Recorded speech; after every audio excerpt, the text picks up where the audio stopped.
ಜನತೆಗೆ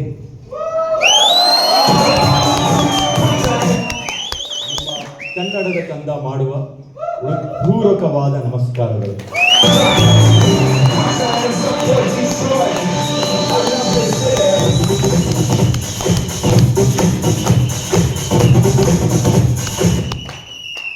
ಸ್ನೇಹಿತರೆ, ಮೊದಲನೇದಾಗಿ ಎಲ್ಲ ಬೇರೆ ಬೇರೆ ಊರಿಂದ ಬಂದಿರ ಅಂತ ಕೇಳ್ಪಟ್ಟೆ ನಾನು, ಕರೆಕ್ಟ್ ಅಲ್ವಾ? ನಮ್ಮ ಉತ್ತರ ಕರ್ನಾಟಕ ಮಂದಿ ಎಲ್ಲಿದ್ದಾರೆ? ಯಾವ ಊರಿಂದ ಬಂದಿರಿ? ಓ, ಬಾಗಲಕೋಟ್, ಬಿಜಾಪುರ. ಓಕೆ, ನಮ್ಮ ಊರು, ನಾವು ಓದಿ ಬಂದಿರುವಂತ ಶಾಲೆ ಬಿಜಾಪುರ. ಬಾಗಲಕೋಟಲ್ಲಿ ಮೊನ್ನೆ ತೀರ್ದಾಳ ಹೋಗಿ ಬಂದೆ. ಲೋಕಾಪುರ, ತೀರ್ದಾಳ ಎಲ್ಲ ಕಡೆ ಅಡ್ಡಾಡಿ ಹೋಗಿ ಬಂದೆ. Very nice. ನಮ್ಮ ಉಡುಪಿ ಎಂತ ಮಾರಾಯ, ಎಲ್ಲಿದ್ದೀರಾ?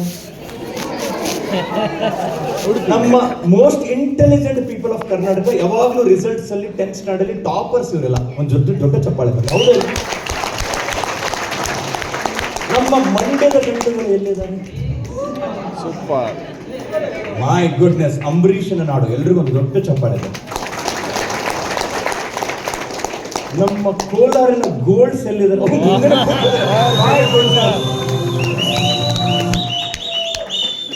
ಕೋಲಾರಿಗೆ ಬರ್ಬೇಕಂತ ಯಾವಾಗಲೂ ಆಸೆ ಆಗ್ತಿರುತ್ತೆ. ಅದು ರಾಕಿಂಗ್ ಸ್ಟಾರ್ ಯಶ್, KGF ಅಂದು ಇಲ್ಲ ಬಂದಿದೆ, ತುಂಬಾ ಸಲ ಬಂದಿದ್ದೀನಿ. ಮೊನ್ನೆ ಹೊಸಕೋಟೆಲ್ಲೇ ಇದೆ, ಗೋಲ್ಡನ್ ಅಮೌಂಟ್ಸ್ ಅಲ್ಲಿ ಇದೆ. ಬರ್ತಾನೆ very soon. I coming to Kolar. We have lot of activities going on there.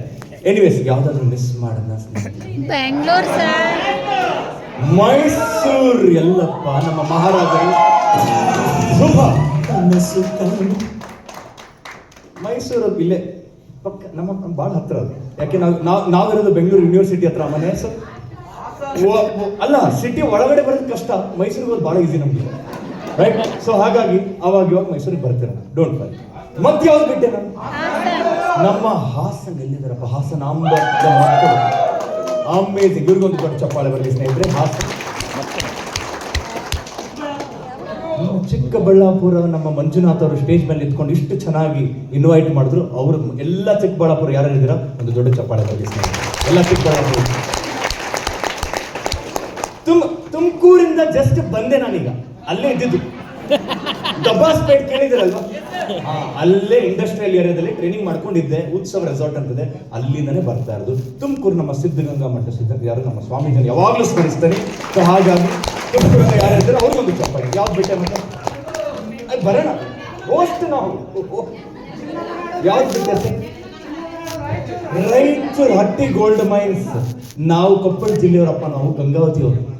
ಮುಂಚೆ ರಾಯಚೂರು ಇತ್ತು, ಈಗ ಡಿವೈಡ್ ಆಗಿ ಕೊಪ್ಪಳಕ್ಕೆ ಬಂದಿದೆ. ಕಲ್ಯಾಣ ಕರ್ನಾಟಕದವ್ರು ನಾವೆಲ್ಲ, ರೈಟ್? ರಾಯಚೂರಿಂದ ಇದ್ದಾರೆ, ಒಂದು ಚಪ್ಪಾಳೆ ಬಂದಿದೆ. ಯಾವ್ದು ಬಿಟ್ಟೆ ಮತ್ತೆ? ಬೇಗ. ಯಾವ್ದು ಮೇಡಮ್? ಬೆಂಗಳೂರೇ ಮೇಡಮ್.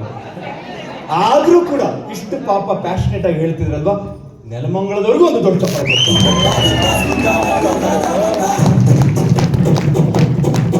ಮತ್ತೆ ಯಾವ್ದಾದ್ರು ಮಿಸ್ ಮಾಡಿದೆ? ಕೊಡಗು ಬೆಂಗಳೂರು ಬರ್ತೀನಿ. ಅದು ನಾವು ಹೋಸ್ಟ್, ಇವರೆಲ್ಲ ಅತಿಥಿಗಳು. ಅತಿಥಿ ದೇವೋ ಭವ, ಹೌದು ಎಲ್ವೋ? ಅವ್ರನ್ನ ಕರ್ಸ್ಕೊಂಡು ಬೆಂಗಳೂರು ಮಾತಾಡೋಣ. ನೆಕ್ಸ್ಟ್ ಯಾವುದು? ಕೊಡಗುವಿಂದ ಯಾರಿದ್ದೀರಾ? ಮಡಿಕೇರಿಯಿಂದ ನಮ್ಮ ಸಿಪಾಯಿಗಳಿಗೆ ಒಂದು ದೊಡ್ಡ ಸಲ್ಲಿಸ್ತಾ ಲಾಸ್ಟಿಗೆ ಬರೋಣ. ದಾವಣಗೆರೆ ಬೆಂಡೆ ದೋಸೆಯಲ್ಲಿ ಕೊಡಿ, ಅವ್ರಿಗೊಂದು ದೊಡ್ಡ ಚಪ್ಪಾಳೆ ಬರಲಿ Davanagere. And finally my dear friends, ನಮ್ಮ ಹೆಮ್ಮೆಯ ಬೆಂಗಳೂರು. ಎಲ್ಲರೂ ದೊಡ್ಡ ಚಪ್ಪಾಳೆ.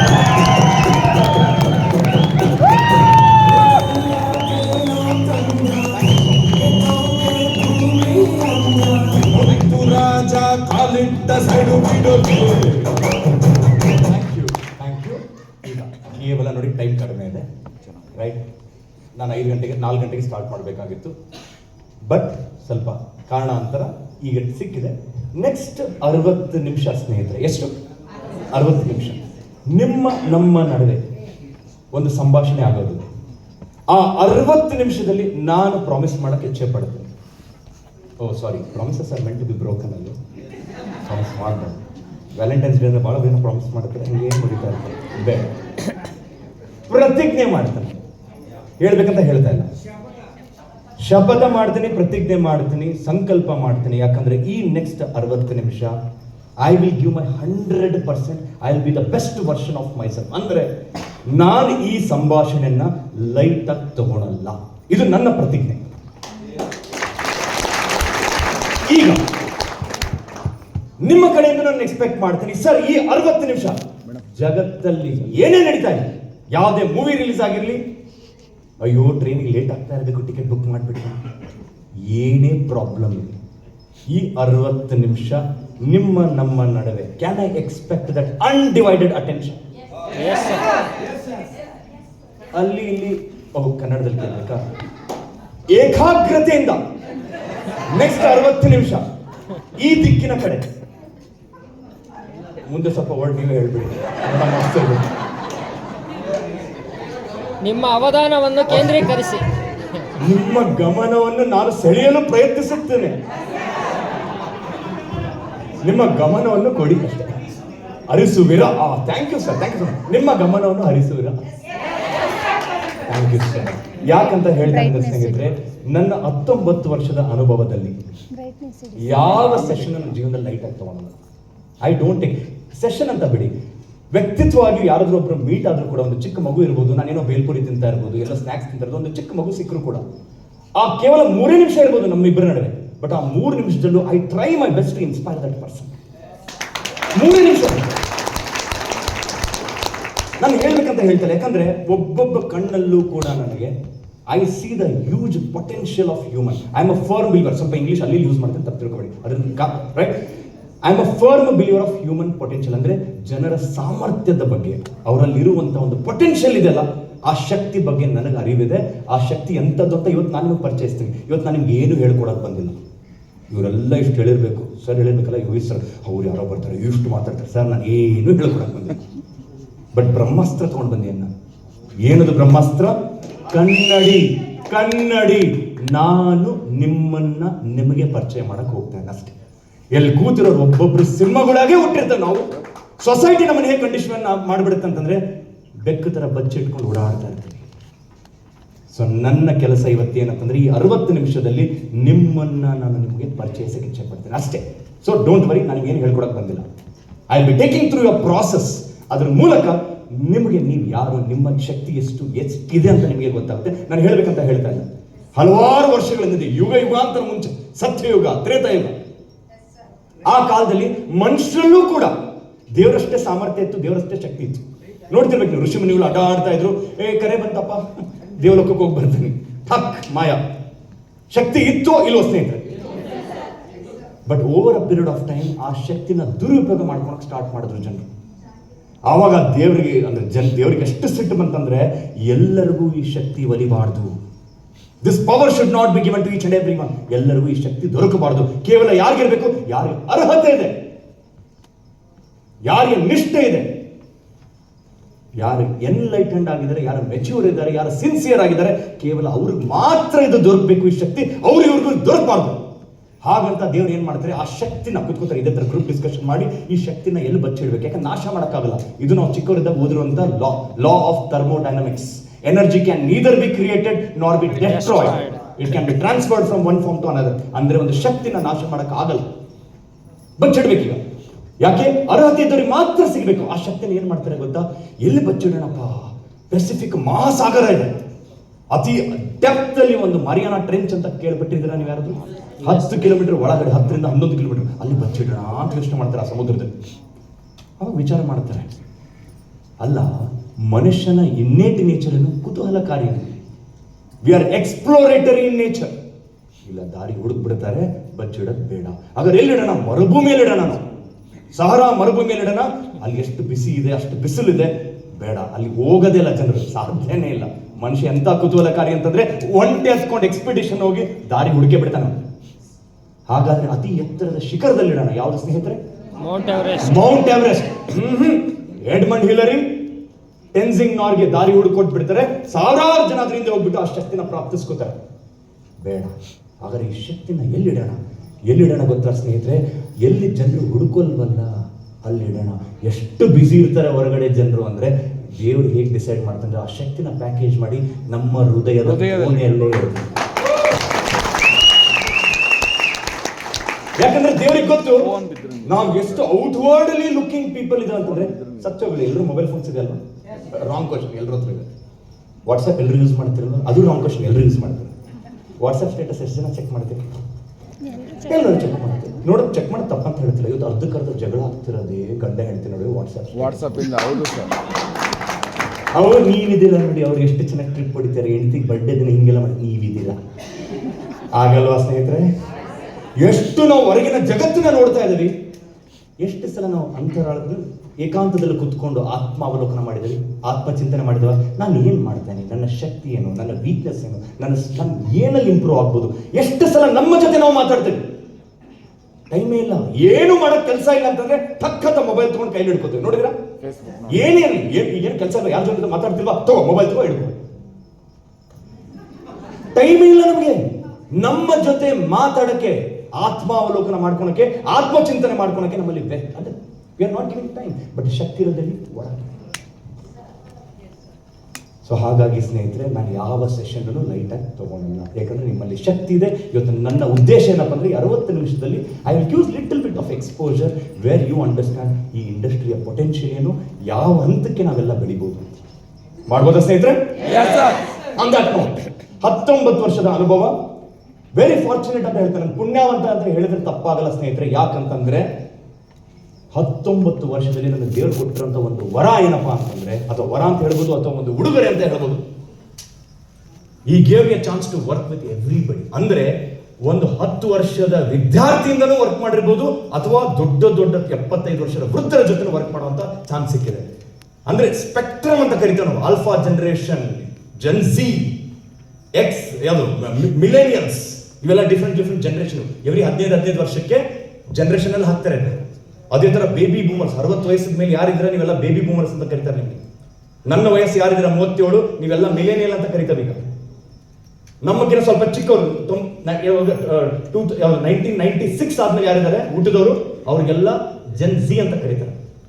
ಈಗ ಯಾರು 14-15 ವಯಸ್ಸಿದೆಲ್ಲ ಅವರೆಲ್ಲ ಆಲ್ಫಾ ಜನರೇಷನ್ ಅಂತ ಕರೀತಾರೆ. ಆ ಚಿಕ್ಕ ಮಕ್ಕಳು ಅವ್ರದ್ದು ಮುಗಿತು. ಈಗ ಯಾರು ಹುಟ್ಟುತ್ತಾ ಇದ್ರೆ ಅವ್ರಿಗೆ ಬೀಟಾ ಜನರೇಷನ್. ಅಂದ್ರೆ 15 ವರ್ಷಕ್ಕೊಮ್ಮೆ ನಮ್ಮ ಕ್ಯಾರೆಕ್ಟರಿಸ್ಟಿಕ್ಸ್ ಚೇಂಜ್ ಆಗುತ್ತೆ, ವಿಚಾರಧಾರೆಗಳು ಚೇಂಜ್ ಆಗ್ತವೆ. ನಾನು ಎಷ್ಟು ಪುಣ್ಯವಂತ ಅಂತಂದ್ರೆ ಈ ಎಲ್ಲರ ಜೊತೆ ವರ್ಕ್ ಮಾಡೋ ನನಗೆ ಒಂದು ದೇವರ ಅವಕಾಶ ಮಾಡಿಕೊಟ್ಟಿದ್ದಾನೆ. ಹಾಗಾಗಿ ಪರ್ಸ್ಪೆಕ್ಟಿವ್ ಸಿಗ್ತಾ ಇದೆ. ಅಷ್ಟೇ ಅಲ್ಲ ಸ್ನೇಹಿತರೆ, I have been able to work with telecom ಇಂಡಸ್ಟ್ರಿಯಿಂದ ವರ್ಕ್ ಮಾಡಿರ್ಬೋದು ಆಗಿರ್ಬೋದು, ಅಥವಾ ಹೆಲ್ತ್ ಕೇರ್ ಇಂಡಸ್ಟ್ರಿ ಆಗಿರ್ಬೋದು, ಅಥವಾ ಯೂನಿವರ್ಸಿಟಿಗಳ ಜೊತೆ ಆಗಿರ್ಬೋದು, ಪ್ರೊಫೆಸರ್ಸ್ಗೆ ಟ್ರೈನಿಂಗ್ ಮಾಡೋದಾಗಿರ್ಬೋದು, ಮಕ್ಕಳಿಗೆ ಟ್ರೈನಿಂಗ್ ಮಾಡೋದಾಗಿರ್ಬೋದು, IIT ಬಾಂಬೆಲಿ ಗೆಸ್ಟ್ ಲೆಕ್ಚರ್ ಕೊಡೋದಾಗಿರ್ಬೋದು, ಅಥವಾ ಗವರ್ಮೆಂಟ್ ಶಾಲೆ ಮಕ್ಕಳ ಜೊತೆ ಕುತ್ಕೊಂಡು ಅವ್ರಿಗೆ ಪಾಠ ಮಾಡೋದಾಗಿರ್ಬೋದು. ಈ ಅನುಭವಗಳಿದೆಲ್ಲ ಅಲ್ಲೇ ನನಗೆ ಅರ್ಥ ಆಗಿದ್ದೇನಪ್ಪ ಅಂತಂದ್ರೆ ಸ್ನೇಹಿತರೆ ಹೇಳ್ತೀನಿ, ಕೇಳಿಸ್ಕೊಳ್ಳಿ, ಭಾಳ ಇಂಪಾರ್ಟೆಂಟ್. 2021 ಮುಂಚೆ 2021 ಯಾರು ಏನು ಸ್ಪೆಷಾಲಿಟಿ? 21 second wave main. 2021 ಮುಂಚಿತವಾಗಿ ನಾನು ಯಾವುದೇ ಕಂಪನಿಗೆ ಹೋಗಿ ಟ್ರೈನ್ ಮಾಡ್ತಾ ಇದ್ದೆ, ಏನು ಹೇಳ್ತಾ ಇದ್ರು ಗೊತ್ತಾ ಜನರು?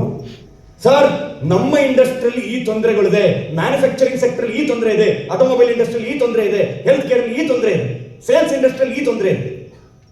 ಮೊದಲನೇ ಬಾರಿಗೆ 2021 ಆದ್ಮೇಲೆ ನಾನು ಯಾರಿಗೇ ಕೇಳಿ ಎಲ್ಲರೂ ಹೇಳೋದು ಒಂದೇ ಮಾತು, ಸರ್ ಸೆಕ್ಟರ್ ಸೆಂಟ್ರಿಕ್ ಪ್ರಾಬ್ಲಮ್ ಇಲ್ಲ, ನಮ್ಮ ಸೆಕ್ಟರ್ ತಕ್ಕ ಹಾಗೆ ಪ್ರಾಬ್ಲಮ್ ಇಲ್ಲ, ಪ್ರಾಬ್ಲಮ್ ಇರೋದಲ್ಲಿ ಹ್ಯೂಮನ್ ಸೆಂಟ್ರಿಕ್ ಆಗಿದೆ.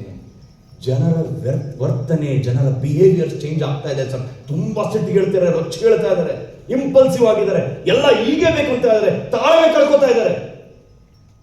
ನೋಡ್ತಿರ್ಬೇಕು ನೀವು, ರೋಡಲ್ಲಿ ಚಿಕ್ಕ ವಿಷಯಕ್ಕೆ ಜನರು ಜಗಳ ಆಡ್ತಿರ್ತಾರೆ.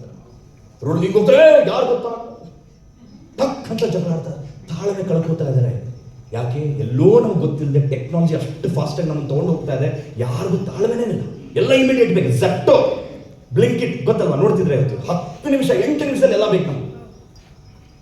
ವಿಚಾರ ಮಾಡಿ, ಮುಂಚೆ ಒಂದು ತರಕಾರಿ ತರಬೇಕಂದ್ರೆ ಭಾನುವಾರ ಬರುತ್ತಲ್ಲ, ಹೊರಗಡೆ ಹೋಗಿ ಸಂತೆಗೆ ಹೋಗಿ ತಗೊಂಡು ಬರೋಣ. ಇಲ್ಲಿ ಕೂತಲ್ಲ ನನಗೆ ಬೇಕಿಲ್ಲ, ಅವ್ನು ಸ್ವಲ್ಪ ಲೇಟ್ ಬರಲಿ, ಅವನ ಮೇಲೆ ಸಿಟ್ ಮಾಡಿದೆ, ಏನ್ರಿ ಎಷ್ಟು ಲೇಟ್ ಮಾಡ್ತಾರೆ, ಫ್ರೀ ಕೊಡಿ ನನಗೆ. ಅರ್ಥ ಆಗ್ತಿದೆ ಅಲ್ವಾ? ಹ್ಯೂಮನ್ ಸೆಂಟ್ರಿಕ್ ಪ್ರಾಬ್ಲಮ್ಸ್ ತುಂಬ ಇದೆ. ಯಾಕಂತಂದ್ರೆ ಸ್ನೇಹಿತರೆ, ಇವತ್ತಿನ ಜಗತ್ತು ಏನಂತ ಕರಿತೇವೆ ಅಂದ್ರೆ ಅದಕ್ಕೆ ಊಕ ಅಂತ ಕರಿತೇವೆ. ಏನು ಊಕ?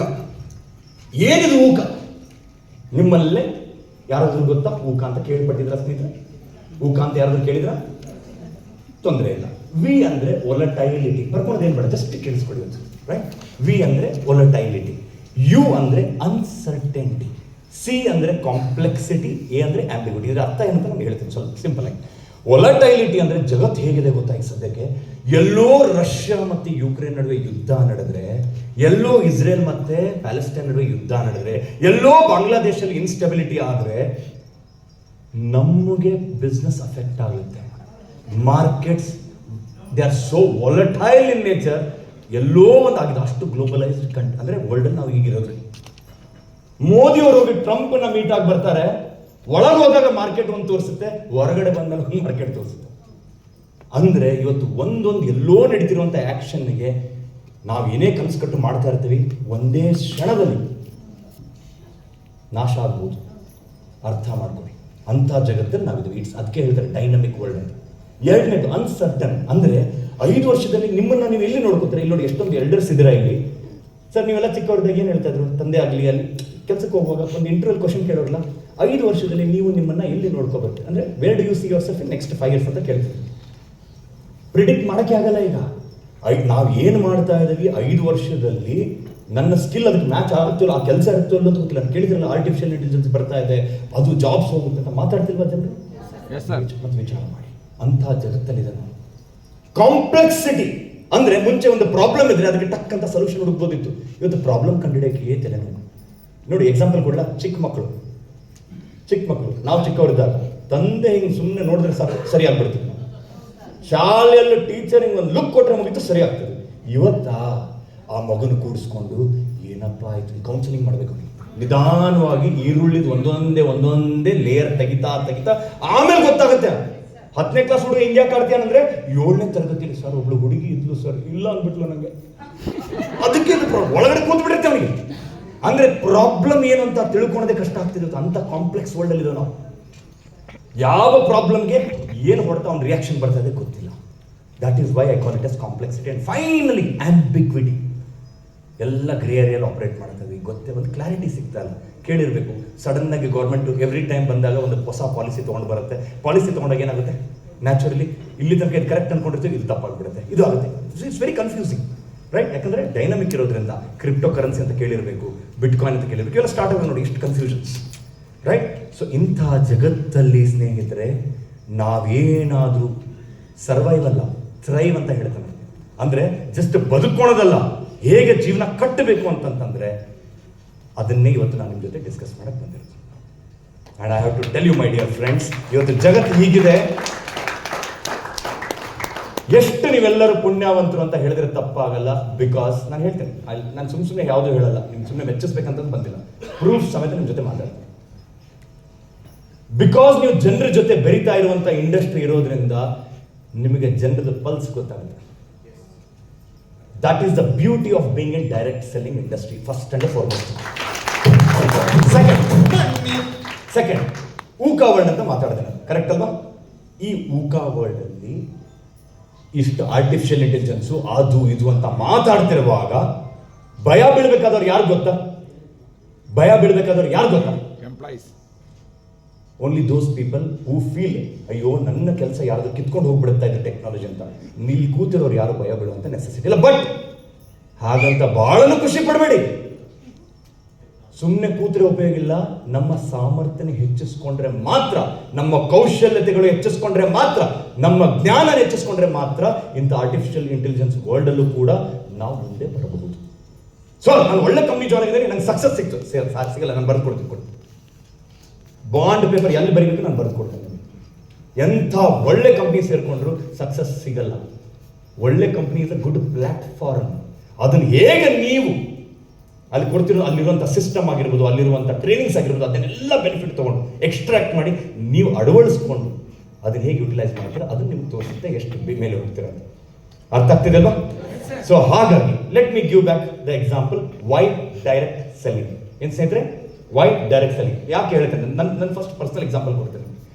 2006 ಇವತ್ತೆಷ್ಟು 2020 19 ವರ್ಷದ ಹಿಂದೆ ಒಬ್ಬ ಕಾಲೇಜ್ ಸ್ಟೂಡೆಂಟ್, ನಾನು engineering student studying in one of the top colleges, JSS academy of technical education, engineering college. ನಮ್ಮೇನು ಮೈಸೂರು JSS ಮಹಾವಿದ್ಯಾಪೀಠ ಬರುತ್ತೆ, ಅದೇ ಕಾಲೇಜಲ್ಲಿ ನಾನು ಓದ್ತಿರುವಾಗ I was lucky to receive this opportunity. ಇವತ್ತು we are very happy that we have so many guidelines, direct selling guidelines ಬಂದಿದೆ. Correct? Consumer protection act ಬಂತು, recognise ಆಗ್ತಾ ಇದೆ ಇವತ್ತು ಇಂಡಸ್ಟ್ರಿ. ನೀವು ಇಮ್ಯಾಜಿನ್ ಮಾಡ್ಕೊಳ್ಳಿ 19 ವರ್ಷದಿಂದ ಹೇಗಿರಬೇಕಾಗುತ್ತೆ ಸಿಚುವೇಶನ್. ಇಲ್ಲಿ ಯಾರ್ಯಾರು ಇದ್ದೀರಾ ನಿಮ್ಗೆ ಗೊತ್ತಾಗುತ್ತೆ. ಕ್ಲಾರಿಟಿನೇ ಇಲ್ಲ. ನಾನೊಬ್ಬ ಸ್ಟೂಡೆಂಟ್, ನನಗೇನು ಅರ್ಥ ಆಗಬೇಕು, ನನಗೆ ಬಿಸ್ನೆಸ್ ಅಲ್ಲಿ ಗೊತ್ತಿಲ್ಲ, ಏನು ಗೊತ್ತಿಲ್ಲ. ಯಾಕಂದ್ರೆ ನಮ್ಮ ಫ್ಯಾಮಿಲಿಯಲ್ಲಿ ಯಾರು ಬಿಸ್ನೆಸ್ ಅಲ್ಲಿ ಇಲ್ಲ, ಎಲ್ಲರೂ ಸರ್ವಿಸ್ ಅಲ್ಲಿ ಇದ್ದಾರೆ ಅಥವಾ ಫಾರ್ಮರ್ಸ್. ಸೊ ನನಗೆ ಬಿಸ್ನೆಸ್ ಅಂತ ಗೊತ್ತಿಲ್ಲ. ಏನೋ ಒಬ್ಬ ಫ್ರೆಂಡ್ ಬಂದು ಏನೋ ರಫ್ ಪೇಪರಲ್ಲಿ ಲಿವಿಂಗ್ ರೂಮಲ್ಲಿ ಎಕ್ಸ್ಪ್ಲೇನ್ ಮಾಡಿದ್ರೆ ಈ ಥರ ಮಾಡಿದ್ರೆ ಈ ಥರ ಆಗುತ್ತೆ. ನೀವು ಅದೇ ಥರ ತಾನೇ ಪ್ಲಾನ್ ಎಕ್ಸ್ಪ್ಲೇನ್ ಮಾಡೋದು. ಈ ಥರ ಮಾಡಿದ್ರೆ ಎಕ್ಸೈಟ್ ಆಗಲಿಲ್ಲ ನಾನು, ಸಿಟ್ಟು ಬಂತು, ಎದ್ದೆ ನಾನು ನಿಂತ್ಕೊಂಡೆ. ಬೆಳಗ್ಗೆ ತಲೆ ಕಡಿಸ್ತಿದ್ಯಾ ನೀನು? ಅವನೇನು ಹೇಳ್ದ, ಈಗ ಮಾಡಿದ್ರೆ 1 ವರ್ಷದಲ್ಲಿ 40 ಲಕ್ಷ ದುಡಿಬೋದು. ಎದ್ದೆ ನಾನು, serious. I became very angry. Actually ಖುಷಿ ಆಗ್ಬೇಕಲ್ವಾ? ಯಾಕೆ ಸಿಟ್ಟು ಅಂತ ಹೇಳ್ತೇನೆ ನಾನು. ಓದ್ತಾ ಇದ್ದೆ ಟಾಪ್ 10 ಕಾಲೇಜಿಗೆ. ನಮ್ಮ ಕಾಲೇಜಲ್ಲಿ ಹೈಯೆಸ್ಟ್ ಪ್ಲೇಸ್ಮೆಂಟ್ ಜಾಬ್ ಸಿಗ್ತಾ ಇದೆ 4 ಲಕ್ಷ. ಅದು ಹೆಂಗೆ ಇವ್ನು 40 ಲಕ್ಷ? 4 ಲಕ್ಷ ಸಿಗ್ಬೇಕಂದ್ರೆ ಎಷ್ಟು ಕಷ್ಟಪಡ್ಬೇಕು ನಾವು? ಇವನು ಹಿಂಗೆ ಮಾಡಿಬಿಟ್ರೆ 40 ಲಕ್ಷ. ನೀನು ಆಟ ಅನ್ಕೊಂಡಿದೀಯ ನೀನು? ಅವನು ಒಂದೇ ಮಾತು ಹೇಳ್ದೆ, ನನಗೆ ಎಷ್ಟು ಮೆಚ್ಚುತ್ತೆ ನನ್ನ ಸ್ನೇಹಿತರಿಗೆ ಅಂತಂದ್ರೆ ಒಂದೇ ಒಂದು ಮಾತು ಹೇಳ್ದ, ಇದರಲ್ಲಿ ಏನಾದ್ರೂ ತಪ್ಪಿದೆ ನಾ ಕ್ಯಾಲ್ಕುಲೇಷನ್ ಅಲ್ಲಿ ಕೇಳ್ದ. ಕ್ಯಾಲ್ಕುಲೇಷನ್ ತಪ್ಪಕ್ಕೆ ಸಾಧ್ಯನೇ ಇಲ್ಲ, ಗಣಿತ ಕರೆಕ್ಟ್ ಅದು. Mathematics is mathematics. ನೀನು ಇಲ್ಲರೂ ಕೂತ್ಕೊಂಡು ಮಾಡು, ಅಲ್ಲದ ಕೂತ್ಕೊಂಡು ಬೇರೆ ದೇಶದಲ್ಲಿ ಕೂತ್ಕೊಂಡು ಮಾಡು, ಆನ್ಸರ್ ಅದೇ ಬರುತ್ತೆ. ಮತ್ತೆ ಪ್ರಾಬ್ಲಮ್ ಎಲ್ಲಿದೆ ಗೊತ್ತಾ ವಿನಯ್? ಗಣಿತದಲ್ಲಿಲ್ಲ, ನಿನ್ನ ವಿಚಾರದಲ್ಲಿದೆ ಅಂತ. ಕಪ್ಪಾಳಕ್ಕೆ ಹೊಡೆದಂಗೆ. ಗಣಿತದಲ್ಲಿ ಪ್ರಾಬ್ಲಮ್ ಇಲ್ಲ, ಅದು ಫ್ಯಾಕ್ಟರ್. ನೀನು ವಿಚಾರ. ಇದೇ ಜಾಗದಲ್ಲಿ ಸಪೋಸ್ ಅಂಬಾನಿ ಮಗಗೆ ಏನಾದರೂ ನಾನು ಪ್ರೆಸೆಂಟೇಷನ್ ಕೊಟ್ಟಿದ್ದೇ ಆದರೆ ಅವನಿಗೆ 1 ವರ್ಷದಲ್ಲಿ ನೀನು 40 ಲಕ್ಷ ದುಡಿಬೋದು ಅಂತ ಹೇಳಿದ್ರೆ ಅವನು ಏನು ಮಾಡ್ತಿದ್ದ? ಅವನು ಸೆಟ್ ಆಗ್ತಿದ್ದ. ಬೆಳಗ್ಗೆ ಕರೆದು ನಾನು ಟೈಮ್ ವೇಸ್ಟ್ ಮಾಡ್ತಿದ್ದೆ. ನಾನೇನೋ ನನ್ನ 40,000 ಕೋಟಿದೇನೋ ಬಿಸ್ನೆಸ್ ಅಂತ ಬಂದರೆ 40 ಲಕ್ಷ ಅಂತ. ಓಕೆ, ಅರ್ಥ ಆಗ್ತೀಯಾ? ವಿಚಾರದ ಪ್ರಾಬ್ಲಮ್ ಇದೆ ವಿನಯ್, ಕ್ಯಾಲ್ಕುಲೇಷನ್ದಲ್ಲ. ಆಮೇಲೆ ಅವ್ನು ಇಷ್ಟೇ ಕೇಳಿದ, ಆಯ್ತು 40 ಲಕ್ಷ ಬಿಟ್ಬಿಡು, 10% ನಿನಗೆ ಸಾಮರ್ಥ್ಯ ಇದೆ, ನಾನು 4 ಲಕ್ಷ ದುಡಿಬೋದು. ಬಟ್ ಗೊತ್ತಲ್ವೋ, ಇಂಜಿನಿಯರಿಂಗಲ್ಲಿ ಅಷ್ಟು 4 ವರ್ಷ ಎಕ್ಸಾಮ್ ಬರೆದು ಅದು ಮಾಡಿ ಇಂಟರ್ವ್ಯೂ ಕೊಟ್ಟ ಮೇಲೆ 4 ಲಕ್ಷ ಸಿಗುತ್ತೆ. ಆಯ್ತು ಬಿಡ, 1% ನಂಬಿಕೆ ಇದೆ ನನಗೆ. ಅಷ್ಟು ವೇಸ್ಟ್ ಬಾಡಿನೂ ಇಲ್ಲ ನಾನು. 1% ಅಷ್ಟು ವೇಸ್ಟ್ ಬಾಡಿನೂ ಇಲ್ಲ. 40,000 ರೂಪಾಯಿ ಅಂತ ದುಡಿಬೋದು. ಬಿಲೀವ್ ಮಾಡ್ತಿರೋ ಈ ಇಂಡಸ್ಟ್ರಿ ಬರುವಾಗ ನನಗೆ ಮೋಟಿವೇಟ್ ಮಾಡಿರುವಂಥ ಹಣ ಅಂದರೆ ಅಮೌಂಟ್ ಅಂದರೆ 40,000. ಯಾಕೆ? ಒಬ್ಬ ಕಾಲೇಜ್ ಸ್ಟೂಡೆಂಟ್ಗೆ ತಿಂಗಳ 4,000 ರೂಪಾಯಿ ಪಾಕೆಟ್ ಮನಿ ಇದ್ರೆ ಜೀವನ ಎಷ್ಟು ಸುಖವಾಗಿರುತ್ತೆ ಅಂತ ಆ ಥರ ವಿಚಾರ ಮಾಡುವಂಥ ಸ್ಟೂಡೆಂಟ್. ಹಾಗಂತ ಇಮಿಡಿಯೇಟ್ ಆಗಿ ನಾನು ಸ್ಟಾರ್ಟ್ ಮಾಡಲಿಲ್ಲ ಬಿಸ್ನೆಸ್. ನಿಮ್ಗೆ ಗೊತ್ತಿಲ್ಲ ನನಗೆ. ಆ್ಯಂಡ್ ನಾನು ಒಂದು ಹಿಟ್ಲರ್ದು ಭಾಳ ಇಷ್ಟಪಡ್ತೀನಿ ಸ್ನೇಹಿತರೆ. ಅಡಾಲ್ಫ್ ಹಿಟ್ಲರ್ ಕೇಳಿರ್ಬೇಕು, ಜರ್ಮನಿ. ಅವ್ನು ಏನೇ ಕೆಟ್ಟ ಕೆಲಸ ಮಾಡಿರೋದು ಅವ್ನು ಒಂದು ಒಳ್ಳೆ ಸ್ಟೇಟ್ಮೆಂಟ್ ನನಗೆ ಇಷ್ಟ ಆಗುತ್ತೆ ಗೊತ್ತಾ? 1000 ಸಲ ವಿಚಾರ ಮಾಡು ಒಂದು ನಿರ್ಧಾರಕ್ಕೆ ಬರುವಾಗ. Think 1000 times before taking a decision. But 1 ಸಲ ನಿರ್ಧಾರ ತಗೊಂಡ ಮೇಲೆ 1000 ಅಡಚಣೆಗಳು ಬಂದರೂ ಕೂಡ ನಿಲ್ಲಿಸ್ಬೇಡ.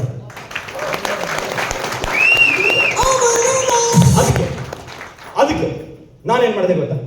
ಪರವಾಗಿಲ್ಲ, ಲೇಟಾಗಿ ಡಿಸಿಷನ್ ತೊಗೊಂಡ್ರು ಪರವಾಗಿಲ್ಲ. I had my contacts in north America. ನನ್ನ ಫ್ರೆಂಡ್ಸ್ ಇದ್ರು, ನನ್ನ ರಿಲೇಟಿವ್ಸ್ ಇದ್ರು. ಕಾಲ್ ಮಾಡಿ ತಿಳ್ಕೊಂಡು ಇಂಡಸ್ಟ್ರಿ ಅಂದ್ರೇನು, ಏನಿದು ಡೈರೆಕ್ಟ್ ಸೆಲ್ಲಿಂಗ್, ಇದಕ್ಕೆ ಹಲವಾರು ಹೆಸರುಗಳಿದೆ. ಮಲ್ಟಿ ಲೆವೆಲ್ ಮಾರ್ಕೆಟಿಂಗ್, ನೆಟ್ವರ್ಕ್, ಮುಂಚೆ ಎಲ್ಲ. Finally direct selling is what is the name which is commonly used ನಾವು. ಸ್ಟಡಿ ಮಾಡಿದಾಗ ಗೊತ್ತಾಯಿತು, ಓ ಮೈ ಗುಡ್ನೆಸ್, ಈ ಥರ ಎಲ್ಲ ಮಾಡಿದ್ದಾರೆ ಜನರು. ಮೋರ್ ದೆನ್ 50 years ಅಂದರೆ ಈಗ 60, 65, 70 ವರ್ಷ ಆಯ್ತು. Almost more than 70 years this industry. ಆವಾಗ 50 ವರ್ಷನೇ ಆವಾಗ ಕೂತ್ಕೊಂಡು ಈಗೆಲ್ಲ ಮಾಡಿದ್ದಾರೆ ನಾರ್ತ್ ಅಮೆರಿಕಾದಲ್ಲಿ ಜನರು. ಸ್ಟಡಿ ಮಾಡೋಕ್ಕೆ ಸ್ಟಾರ್ಟ್ ಮಾಡಿದೆ. ಒಂದ್ಸಲ ಸ್ಟಡಿ ಮಾಡಿದೆ ನೋಡಿ, ಫಸ್ಟ್ ಮೋಟಿವೇಶನ್ ಸಿಕ್ತು ನನಗೆ. ನನಗೇನು ಗೊತ್ತಾ, ತಪ್ಪು ತಿಳ್ಕೊಬೇಡಿ ಸ್ನೇಹಿತರೆ, ಇಲ್ಲಿ ಯಾರಾದರೂ ಡೈರೆಕ್ಟ್ ಸೆಲ್ಲಿಂಗಿಗೆ ಕೇವಲ ನನ್ನ ಫ್ರೆಂಡ್ ಮಾಡ್ತೇನೆ ಅದಕ್ಕೆ ನಾನು ಮಾಡ್ತೇನೆ ಬರ್ಕೊಂಡ್ಬಿಡಿ, ಚಾನ್ಸೇ ಇಲ್ಲ ಮೇಲೆ ಹೋಗಿ. ಸುಮ್ಮನೆ ಮೋಟಿವೇಶನ್ ಇಂದ ಬಂದರೆ ಆಗಲ್ಲ. ಮೋಟಿವೇಶನ್ ಇರಬೇಕು, ಇಲ್ಲ ಅಂತ ಲೈಫಲ್ಲಿ ಮೋಟಿವೇಶನ್ ಇಸ್ ಇಂಪಾರ್ಟೆಂಟ್. ಬಟ್ ಅದಕ್ಕೂ ಜಾಸ್ತಿ ಏನು ಗೊತ್ತಾ, ಫಸ್ಟ್ ಲಾಜಿಕ್, ಕ್ಲಾರಿಟಿ ಬರಬೇಕು. ಲಾಜಿಕ್ ಏನಂತಾನೆ ಕ್ಲಾರಿಟಿ. ನಾನು ಯಾಕೆ ಮಾಡ್ತಾನೆ, ಏನಿದು ಮೋಟಿವೇಶನ್? ಯಾಕಂದ್ರೆ ಟೆಂಪ್ರರಿ ಅಲ್ವಾ. ಈಗ ಸುತ್ತಮುತ್ತ ಯಾರು ಇಲ್ಲ ಅಂತಂದ್ರೆ, ಈಗ ಸರ್ ಇಷ್ಟು ಜನ ಇದ್ದಾರೆ ಅದಕ್ಕೆ ಎಲ್ರಿಗೂ ಒಂದು ಮೋಟಿವೇಶನ್. ಈಗ ಯಾರು ಇಲ್ಲಪ್ಪ, ನೀವು ಒಬ್ಬನೇ ಇದೆ, ಸ್ಟಿಲ್ ಆ ಮೋಟಿವೇಶನ್ ತಗೊಂಡು ಹೋಗಕ್ಕೆ ಸಾಧ್ಯ ಇದೆನಾ? ಎಲ್ಲೋ ಒಂದು ಡೌಟ್ ಬರಷ್ಟೇ, ನನ್ನ ಕೈಲಿ ಆಗುತ್ತಾ, ಯಾರು ಇಲ್ವಲ್ಲ. ಅದು ಯಾವಾಗ ಸಾಧ್ಯ? ಕ್ಲಾರಿಟಿ ಇದೆ. ನಾನು ಏನು ಮಾಡ್ತಾನೆ, ಯಾತಕ್ಕೆ ಮಾಡ್ತಾನೆ, ಏನಿದು logic comes in the picture. ಆ ಲಾಜಿಕ್ಗೆ ನಾನು ಸ್ಟಡಿ ಮಾಡಿ ನಿಮಗೆ ಬೆನಿಫಿಟ್ ಆಗಲಿ ಅಂತ ಸ್ನೇಹಿತರೆ, ಸಿಂಪಲ್ 8 ಪಾಯಿಂಟ್ಸ್ ಯಾಕೆ ಡೈರೆಕ್ಟ್ ಸೆಲ್ಲಿಂಗ್ ಇಂಪಾರ್ಟೆಂಟ್ ಇವತ್ತು, ಇದು ನನ್ನ ಅನುಭವದ ಮೇಲೆ ನಿಮಗೆ ಹೇಳ್ತಾರೆ. ಫಸ್ಟ್ ಆ್ಯಂಡ್ ದ ಫಾರ್ಮೋಸ್ಟ್ ನಾನು ಬರ್ಕೊಂಡು ಇಟ್ಕೊಳ್ಳಿ ನೀವು. ಇವತ್ತು ಇಂಡಸ್ಟ್ರಿಯಲ್ಲಿ ನಾನು ವರ್ಕ್ ಮಾಡ್ತಿರುವಾಗ ಜನರಿಗೆ ಸ್ನೇಹಿತರಿಲ್ಲ, ನೆಟ್ವರ್ಕ್ ಮಾಡೋಕ್ಕಾಗ್ತಿಲ್ಲ. ಬಿಸ್ನೆಸ್ ನೆಟ್ವರ್ಕ್ ಮಾಡೋಕ್ಕೆ ಎಷ್ಟು ಜನ ಕೇಳಿದಿರ ಲಯನ್ಸ್ ಕ್ಲಬ್ ಅಂತ, ರೋಟ್ರಿ ಅಂತ ಕೇಳಿದ್ರು, BNI ಅಂತ ಕೇಳಿದ್ರು, ಹಲವಾರು ಈ ಥರ JC ಅಂತ ಕೇಳಿದ್ರ. ಯಾಕೆ ಈ ಸಂಘಟನೆಗಳು ಬಂದಿರುವಂಥದ್ದು?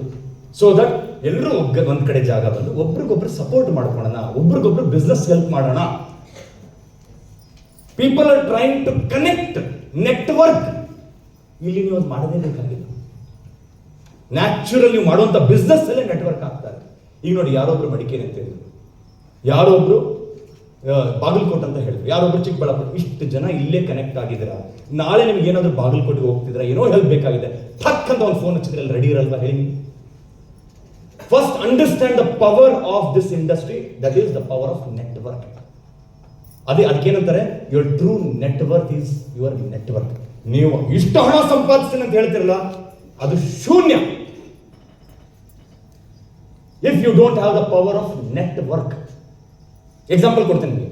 ನನಗೆ ಏನಾದರೂ ಹೃದಯದ ಒಂದು ಪ್ರಾಬ್ಲಮ್ ಇದ್ದರೆ, ನನ್ನ ಹತ್ರ ಕೋಟ್ಯಾಧಿಗಟ್ಟೆ ಆಸ್ತಿ ಇರ್ಬೋದು, ಹಣ ಇರ್ಬೋದು, ಬಟ್ ನನ್ನನ್ನು ಆಪರೇಟ್ ಮಾಡತಕ್ಕಂಥವ್ರು ಯಾರು? ಕೇವಲ ದೇವಿ ಶೆಟ್ಟಿ ಅವರು ಮಾಡೋದು ಇರ್ಬೋದು, ನಾರಾಯಣ ಹೃದಯ, one of the famous cardiologist. ಈಗ ಅವ್ರು ಅಷ್ಟು ಬ್ಯುಸಿ ಇರ್ತಾರೆ. ನಾನು ಇಷ್ಟು ಕೋಟಿ ಕೊಡ್ತೀನಿ ಸರ್, ನೀವು ಬಂದು ಆಪರೇಟ್ ಮಾಡಿ ಅಂದ್ರೆ ಬ್ಯುಸಿ ಆಗಲ್ಲ. ಯಾಕಂದ್ರೆ ಅವ್ರಿಗೇನು ಹಣದ ಕೊರತೆ ಅಲ್ಲ, ಯೂಸ್ ಸಕ್ಸಸ್ಫುಲ್ ಪರ್ಸನ್. ಬಟ್ ನನಗೆ ಪರಿಚಯ ಇದ್ರೆ, ₹1 ತಗೊಳ್ದೇನೆ, ಅಯ್ಯೋ ನನಗೆ ಬೇಕಾದವನು ನನ್ನ ಆಪ್ತ ಇವನು. That is the power of networking. That means you get to meet wonderful people. ನನಗೆ ಸುಮ್ಮನೆ ಬಂದೆ ಸರ್, 2 ಲೆಗ್ ಸ್ಟಾರ್ಟ್ ಮಾಡಿದ್ರೆ ಇಲ್ಲಿ ರೇಷಿಯೋ ಆಯಿತು, ಮ್ಯಾಥಿಂಗ್ ಮಾಡಿ ನೆಟ್ವರ್ಕ್ ಆಯಿತು, ಹಣ ಬಂತು. ನೋ, ಅದ್ರ ಹಿಂದೆ ಇರುವಂಥ ಕನೆಕ್ಷನ್ಸ್ ಅರ್ಥ ಮಾಡ್ಕೊಳ್ಳಿ ಫಸ್ಟ್.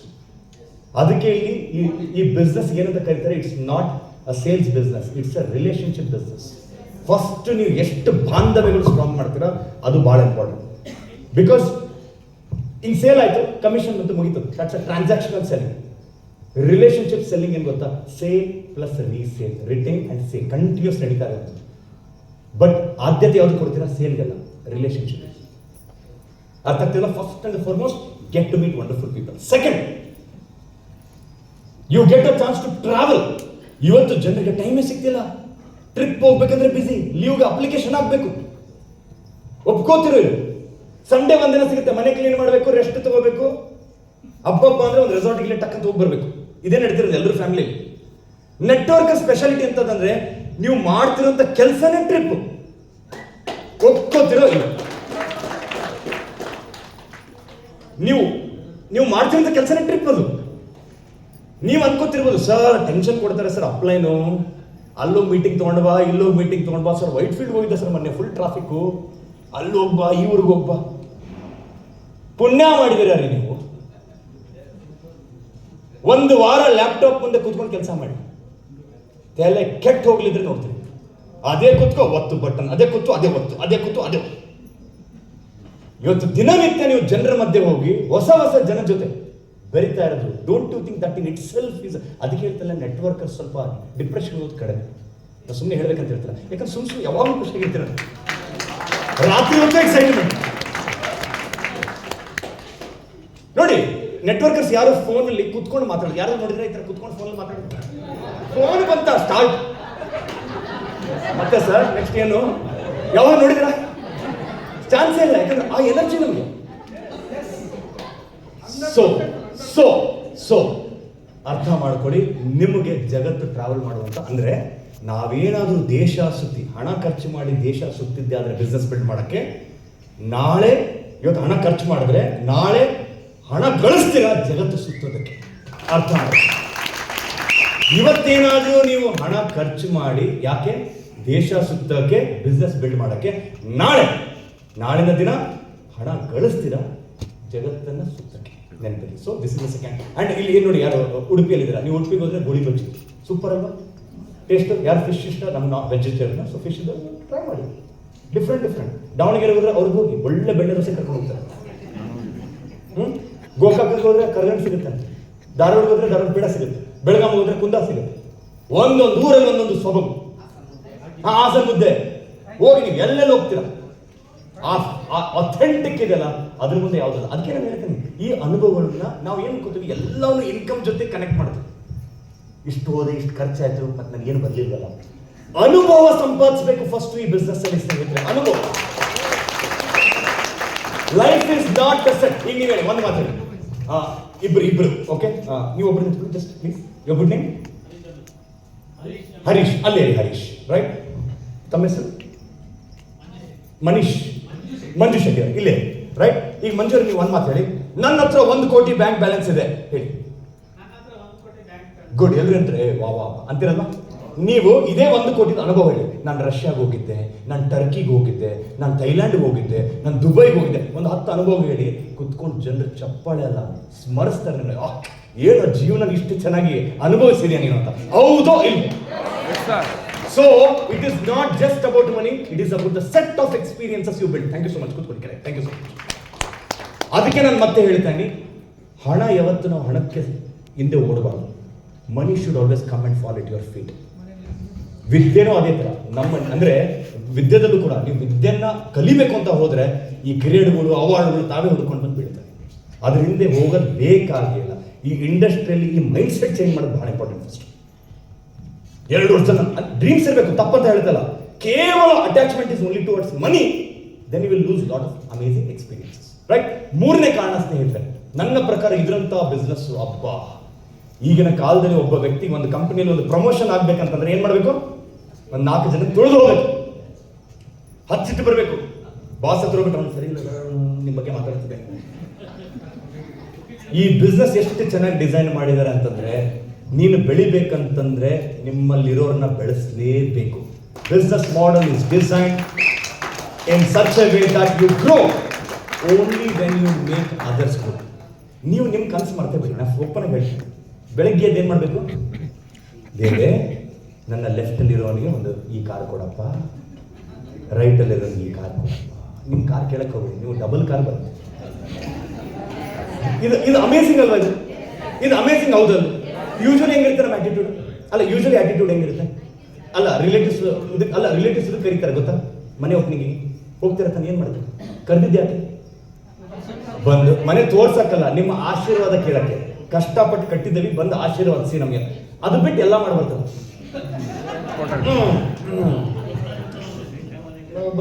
ಭಾರಿ ಹಾಕಿದ್ರಪ್ಪ ಗ್ರಾನೈಟ್ ಎಲ್ಲ. ಯಾರು ತಲೆ ಹೊಡೆದ? ಇನ್ನೊಂದಿಬ್ರು ಸಿಕ್ಬಿಟ್ರೆ ಸಾಕು ನೆಗೆಟಿವ್. ನೋಡ್ರಿ ಯಾರ್ಯಾರು ಮುಂಡಾಸಿನ ಅರ್ಥ ಮಾಡ್ಬೋದು. ನಮ್ಮ ಮೈಂಡ್ ಸೆಟ್ ಹೇಗಿದೆ ಅಂದ್ರೆ ಎಲ್ಲರೂ ಕಣ್ಸಕ್ಕೆ ನೋಡ್ತಾ ಇರ್ತೀವಿ, ಗಾಸಿಪ್ ಮಾಡಕ್ಕೆ ನೋಡ್ತಾ ಇರ್ತೀವಿ. ಈ ಬಿಸ್ನೆಸ್ ಎಂತದಂದ್ರೆ, ನಿನ್ನ ವೈರಿ ಕೂಡ ಬಂದು ನಿನ್ನ ಟೀಮಲ್ಲಿ ಬಂದ್ರೆ ಅವನು ಒಳ್ಳೇದನ್ನ ಬಯಸ್ತೀರ. ವೈರಿ ಅವನು ಶತ್ರು, ಅವನಿಗೂ ಕೂಡ ನೀವು ಒಳ್ಳೇದೇ ಬಯಸ್ತೀರ. ಇದಕ್ಕಿಂತ ಮೈಂಡ್ ಸೆಟ್ ಚೇಂಜ್ ಯಾವ್ದಲ್ವಲ್ಲ ಸ್ನೇಹಿತರೆ? ಇಲ್ಲಿ ಎಕ್ಸಾಂಪಲ್ ಕೊಡ್ತೀನಿ. ಒಬ್ಬ ಹುಡುಗ, ಕಾಲೇಜ್ ಹುಡುಗ, ನಾನು ಸ್ಟಾರ್ಟ್ ಮಾಡಿದ ಬಿಸ್ನೆಸ್ ವಿಜಯ ಕಾಲೇಜಲ್ಲಿ ಹುಡುಗ. ಕೇವಲ 2-3 ವರ್ಷದಲ್ಲಿ ಅವ್ನು ಹೇಗೆ ಟ್ರೈನ್ ಮಾಡಿದ್ರೆ ಇಲ್ಲಿ ಕೂತ್ಕೊಂಡ್ರು. ಎಲ್ಲಿ you are sitting in which is this Lalit ಅಶೋಕಲ್ಲಿ. ಆ ಹುಡುಗ ಒಂದು ಸಿಂಪಲ್ ಏನಂತಲ್ಲ, ಒಂದು ಮಾಲ್ ಎಂಟರ್ ಮಾಡಕ್ಕೆ ಹೆದರ್ತಾ ಇದೆ. ಅವನ್ನ ಜಸ್ಟ್ ನಾನು ಬೆಳೆಸಿ 18 ವಯಸ್ಸಲ್ಲಿ ನಿಸಾನ್ ಸನ್ನಿ ಕಾರ್ ಓಡಿಸ್ತಾ ಇದ್ದ. 18 ವಯಸ್ಸಲ್ಲಿ ನಿಸಾನ್ ಸನ್ನಿ, ಒಂದು 12 ಲಕ್ಷದ ಕಾರ್. ಅವನಿಗೆ ಆ ಕಾರ್ ತಂದಿದ್ದಕ್ಕೆ ನಮ್ಮ ಮನೆಗೆ ಫಾರ್ಚುನರ್ ಆಟೋಮೆಟಿಕ್ಲಿ ಬಂತು. ಅರ್ಥ ಮಾಡ್ತೀನಿ. ಯಾವಾಗಲೂ ನಮ್ಮ ಉದ್ದೇಶ ಏನಿರಬೇಕು, ನನ್ನ ಟೀಮಲ್ಲಿ ಇರೋರು ಅವ್ರು ನನಗಿಂತ ಚೆನ್ನಾಗಿ ಮಾಡಬೇಕು. ನಾವು ಎಕ್ಸಾಕ್ಟ್ಲಿ ಸ್ವಲ್ಪ ಉಲ್ಟಾನು ಮಾಡ್ತೀವಿ. ಏನು ಜಾಸ್ತಿ ಬೆಳಕತ್ತ ನಾನೇ ಬೆಳೆಸಿದ್ದು, ಇವೆಲ್ಲ ಹೇಳ್ಬೇಡಿ ನನಗೆ. ನಾನೇ ಕರ್ಕೊಂಡ್ಬಂದಿದ್ದು ಏನೂ ಇದ್ದಿದ್ದಿಲ್ಲ. ಈಗ ಒಂದು ಹೇಳಿ, ನಿಮ್ಮ ಮಕ್ಕಳು ಕುತ್ಕೊಂಡು ರಾತ್ರಿ ಓದ್ತಾ ಇರ್ತಾರೆ. ನೀವೇನು ಮಾಡ್ತೀರಾ? ಸೈಲೆಂಟಾಗಿ ಹೋಗಿ ಫ್ಯೂಸ್ ತೆಗಿತೀರಾ, ಅವ್ನು ಓದಬಾರ್ದು ಜಾಸ್ತಿ. ಸುಳ್ಳು ಹೇಳ್ಬೇಡಿ. ನಾನೇ 80% ತೆಗಿತಿದ್ದೆ, ನನ್ನ ಮಗ 90% ತೆಗಿಬೇಕಾ? ತೆಗಿಬಾರ್ದು ನನ್ನ ಮಗ, ನನ್ನ ಮರ್ಯಾದೆ ನಾವು ಅಂತೀರ ಯಾರಾದ್ರು? ಯಾಕನ್ನಲ್ಲ? ನನ್ನ ಮಗ ನನ್ನಕ್ಕಿಂತ ಚೆನ್ನಾಗಿ ಮಾಡಬೇಕು. ಇದೇ ತರ ನಮ್ಮ ಟೀಮಲ್ಲಿ ಇರೋರು ಯಾವಾಗ ಚೆನ್ನಾಗಿ ಮಾಡ್ತಾರೆ ಹೆಮ್ಮೆ ಪಡೋದಲ್ವಾ?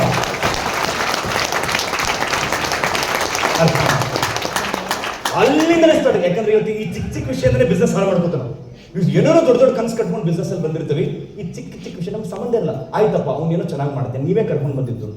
ಬಟ್ ಅವನು ಪೂರ್ವಜನ ಪುಣ್ಯ ಇತ್ತು, ಅವನು ಬಹಳ ತಪಸ್ ಮಾಡಿದ್ದ ಹಿಂದಿನ ಜನದಲ್ಲಿ, ನೀವು ಮಾಡಿದ್ದಿಲ್ಲ. It's okay. ಟೈಮ್ ಬಂದಾಗ ನಿಮ್ದು ಚೇಂಜ್ ಆಗುತ್ತೆ. ಅರ್ಥ ಆಗ್ತೇನಾ? So always remember this business is design in what way? ಬೇರೆಯವ್ರಿಗೆ ಸಹಾಯ ಮಾಡಿದ್ರೆ ಮಾತ್ರ ನಾವು ಬೆಳೆಯುವಂಥದ್ದು. ಮೂರನೇ ಬೆನಿಫಿಟ್, ಇದು ನಿಮ್ಗೆ ಅರ್ಥ ಆಗಿ ಸ್ಟಾರ್ಟ್ ಆಗುತ್ತೆ. ನಾಲ್ಕನೇದು, ಇದು ನನ್ನ ಅಬ್ಬ ಎಷ್ಟು ಜನ MBA ಮಾಡಿದ್ದಾರೆ ಇಲ್ಲಿ ಕೈ ಎತ್ತಿ? Masters in business administration MBA ಯಾರ್ಯಾರು ಮಾಡಿದಾರ? ಮಾಡಿದ್ವಲ್ಲ? ಮಾಡಬಾರ್ದಂತ ಹೇಳ್ತಲ್ಲ, ಮಾಡಿದ್ರೆ ಒಂದು ನಾಲೆಜ್ ಇರುತ್ತೆ, ಇಲ್ಲ ಅಂತ ಹೇಳಿಲ್ಲ. ಬಟ್ ನಾನು ಬರೆದು ಕೊಡ್ತೀನಿ ಸ್ನೇಹಿತರೆ. I have been working with lot of corporate industries. ಎಂತೆಂಥ MBAಗಳು ಇಷ್ಟು ಒಳ್ಳೊಳ್ಳೆ ವರ್ಡ್ಸ್ ಮಾತಾಡ್ತಾರೆ, ಬಟ್ ಪ್ರಾಕ್ಟಿಕಲ್ ಅಂತ ಬರುತ್ತಲ್ಲ, ಅದು ನಿಮ್ಗಿನ ಜಾಸ್ತಿ ಆಗ್ಬೋದು. ರಿಜೆಕ್ಷನ್ ಅಂದ್ರೆ ಏನು, ಪ್ಲಾನಿಂಗ್ ಅಂದ್ರೆ ಏನು, ಒಂದು ಇವೆಂಟ್ ಆರ್ಗನೈಸ್ ಮಾಡೋದಿಲ್ಲ, ಇವಕ್ಕೆಲ್ಲ ಭಾಳ ಫ್ರೇಮ್ವರ್ಕ್ಸ್ ಇರ್ತಾರೆ ಎಷ್ಟೊಂದು. ಬಟ್ ಅದನ್ನ ಜೆನ್ಯೂನ್ ಆಗಿ ಮಾಡ್ತಾ ಒಬ್ಬರು ನೋಡಿ ಒಬ್ಬರನ್ನು ಕಲಿಯೋದಿದೆಯಲ್ಲ, ಯಾವ MBA ಸ್ಕೂಲಲ್ಲೂ ನೀವು ಕಲಿಯಲ್ಲ. ಯಾಕಂದ್ರೆ ಪ್ರಾಕ್ಟಿಕಲ್ ಆಗಿ ಆನ್ ಫೀಲ್ಡ್ ನೀವು ಕಲಿತಾ ಇರ್ತೀರಿ. ಸೊ ಯಾರಿಗಾದ್ರೂ ಅಯ್ಯೋ ಸರ್ ನಾನು ಕಲೀಲಿಲ್ಲ ಅಂತ ಬೇಜಾರಿದ್ರೆ ಟೆನ್ಷನ್ ತಗೋಬೇಡಿ. Already you are doing MBA by default in one or the other way through this industry. Right? Fifth point, ಯಾರ್ಯಾರಿಗೆ ಒಬ್ಬೊಬ್ರಿಗೆ ಇರುತ್ತೆ ಸರ್, ನಾನು ಹಣ ಏನೋ ಗಳಿಸ್ತೀನಿ, ಅಥವಾ ನನಗೆ ಹಣದ ಬಗ್ಗೆ ಅಷ್ಟು ಆಸೆ ಇಲ್ಲ, ಅಷ್ಟು ಒಲವಿಲ್ಲ, ನನಗೊಂದು ಸೊಸೈಟಿಗೆ ಸಹಾಯ ಮಾಡ್ಬೇಕು ಸರ್. ಸೊಸೈಟಿ, ಸೋಷಿಯಲ್ ಇರುತ್ತಲ್ವ? ಈಗ ನೀವು ಹೇಳಿ, ನಿಮ್ಮ ನೇಬರ್ಸ್ ಆಗಿರ್ಬೋದು, ನಿಮ್ಮ ಅಕ್ಕಪಕ್ಕ ಮನೆಯವರು ಆಗಿರ್ಬೋದು, ಅಥವಾ ನಿಮ್ಮ ರಿಲೇಟಿವ್ಸ್ ಆಗಿರ್ಬೋದು, ನಾನು ಹೋಗಿ ಒಂದು ಸಹಾಯ ಮಾಡಬೇಕು, ಯಾರ್ಯಾರು ಬರ್ತೀರಪ್ಪ ಈ ಸಂಡೇ ಅಂತಂದ್ರೆ ಎಷ್ಟು ಜನ ಬರ್ತಾರೆ? ಯಾರು ಬರೋದು? ಒಬ್ಬರು ಬರ್ಬೋದು, ಇಬ್ಬರು ಬರ್ಬೋದು ಅಷ್ಟೇ, ಉಳಿದವರೆಲ್ಲರೂ ಬರ್ತಾರೆ. ಬಟ್ ಬೆಸ್ಟ್ ಪಾರ್ಟ್ ಏನು ಗೊತ್ತಾ ಡೈರೆಕ್ಟ್ ಸೆಲ್ಲಿಂಗಲ್ಲಿ? ಯೋಗೇಶ್ ಸರ್ ಒಂದು ಕಾಲ್, ಮೈ ಡಿಯರ್ ಫ್ರೆಂಡ್ಸ್, ವಾಟ್ಸಪ್ಪಲ್ಲಿ ನಾಳೆ ಎಲ್ಲರೂ ಲಾಲ್ಬಾಗ್ ಹತ್ರ ಬನ್ನಿ, we are going to put lot of plants ಅಂತಂದರೆ ಸರ್ ನಾವು ಬಂದ್ವಿ. ಇನ್ಫ್ಯಾಕ್ಟ್ ನೀವು 4 ಜನ ನಡ್ಕೊಂಡು ಬರ್ತಿರೋ. That is the power of network. ಒಂದು ಸೋಷಿಯಲ್ ಸರ್ವಿಸ್ ಮಾಡೋಕ್ಕೂ you have the power to mobilise. So ಹಾಗಾಗಿ, ಯಾಕಂದ್ರೆ ಎಲ್ಲ ಸಿಮಿಲರ್ ಥಿಂಕಿಂಗ್ ಪೀಪಲ್ ಇಲ್ಲಿರುವಂಥವ್ರು ಎಲ್ಲರೇನು ಒಂದೇ ಥರ ವಿಚಾರ ಮಾಡುವಂಥವ್ರು, ಒಂದು ಒಳ್ಳೆತನದಿಂದ ಇರುವಾಗ ಅವಾಗ you can even do lot of social work. ಅದಕ್ಕೆ ಯಾಕಂದ್ರೆ ನಾವು ತುಂಬ ಮಾಡಿದ್ವಿ. When I was into industry, lot of blood donation camp, Pankaj, lot of blood donation camp, so many things we are been doing events. So ಅದರಿಂದ ನಿಮಗೆ ಆತ್ಮತೃಪ್ತಿನೂ ಇರುತ್ತೆ. ಬರೀ ಒಂದಂತಲ್ಲ, ಹಲವಾರು ವಿಷಯಗಳನ್ನ ನೀವು ಮಾಡ್ತಾ ಇರ್ತೀರಾ without your knowledge day to day. Right? 6th point, quickly, best platform to learn what is entrepreneurship. ಯಾಕಂದ್ರೆ ಎಷ್ಟೊಂದು ಜನ ಏನಾಗುತ್ತೆ, ಬಿಸ್ನೆಸ್ ಬ್ಯಾಕ್ಗ್ರೌಂಡ್ ಇಂದ ಬಂದಿರಲ್ಲ, ನಾವು ಗೊತ್ತಿರಲ್ಲ. ರೈಟ್? ಇದೊಂದು ಬೆನಿಫಿಟ್ ಯಾರಿಗಿರುತ್ತೆ? ತಮ್ಮ ತಂದೆ ತಾಯಂದ್ರು ಆಲ್ರೆಡಿ ಆಸ್ತಿ ಮಾಡಿರ್ತಾರೆ, ಏನೋ ಒಂದು ದೊಡ್ಡ ಬಿಸ್ನೆಸ್ ಕಟ್ಟಿರ್ತಾರೆ, ಅವ್ರಿಗೆ naturally it passes to their offspring. Sir ನನಗಿಂತ ಅನುಭವನೇ ಇದ್ದಿದ್ದಿಲ್ಲ, ನನ್ನ ಫ್ರೆಂಡ್ ನೋಡಿ ಸರ್, ಅವ್ರ ತಂದೆ already use a businessman. ನೀವು ಕಲಿತೀರಿ entrepreneurship, which we call it as intrapreneurship. ಅಂದ್ರೆ ಒಂದು ಕಂಪ್ನಿ ಒಳಗಡೆ ಒಂದು ಸಂಸ್ಥೆ ನಡೆಸೋ ಹಾಗೆ ಪವರ್ ಬರೋದೇ ಒಬ್ಬೊಬ್ಬ ಲೀಡರ್ಸ್ ಆಗಲ್ಲ. ಸೊ ಇದು ನೆನಪಿದೆ. ರೈಟ್? ಜಾಸ್ತಿ ಡೆಪ್ತಲ್ಲಿ ಹೋಗಲ್ಲ ನಾನು.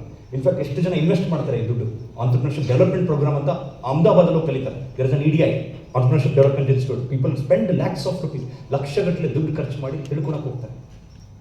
ಅರ್ಥ ಆಗ್ತಿದೆಲ್ಲ? ಸೊ ಹಾಗಾಗಿ ಅದೆಲ್ಲ ಬೇಕಿಲ್ಲ. ಇಂಡಸ್ಟ್ರಿಯಲ್ಲಿ ನಿಷ್ಠೆಯಿಂದ ಯಾರು ಮಾಡ್ತಾರೆ ಇವೆಲ್ಲ ಕಲಿಯುತ್ತಾ ಹೋಗ್ತಾರೆ. ಫೈನ್. ನೆಕ್ಸ್ಟ್ ನೋಡಿ, ಇವತ್ತು ಬಹಳ ಜನ ಮಾತಾಡ್ತಿದ್ದಾರೆ, ಇವನ್ ಸೆಂಟ್ರಲ್ ಗೌರ್ಮೆಂಟಲ್ಲೂ ಬರ್ತಾ ಇದೆ, ಎಷ್ಟೊಂದು ಜಾಬ್ ಸೃಷ್ಟಿಸೋದು ಬಹಳ ಕಷ್ಟ ಆಗ್ತಾ ಇದೆ.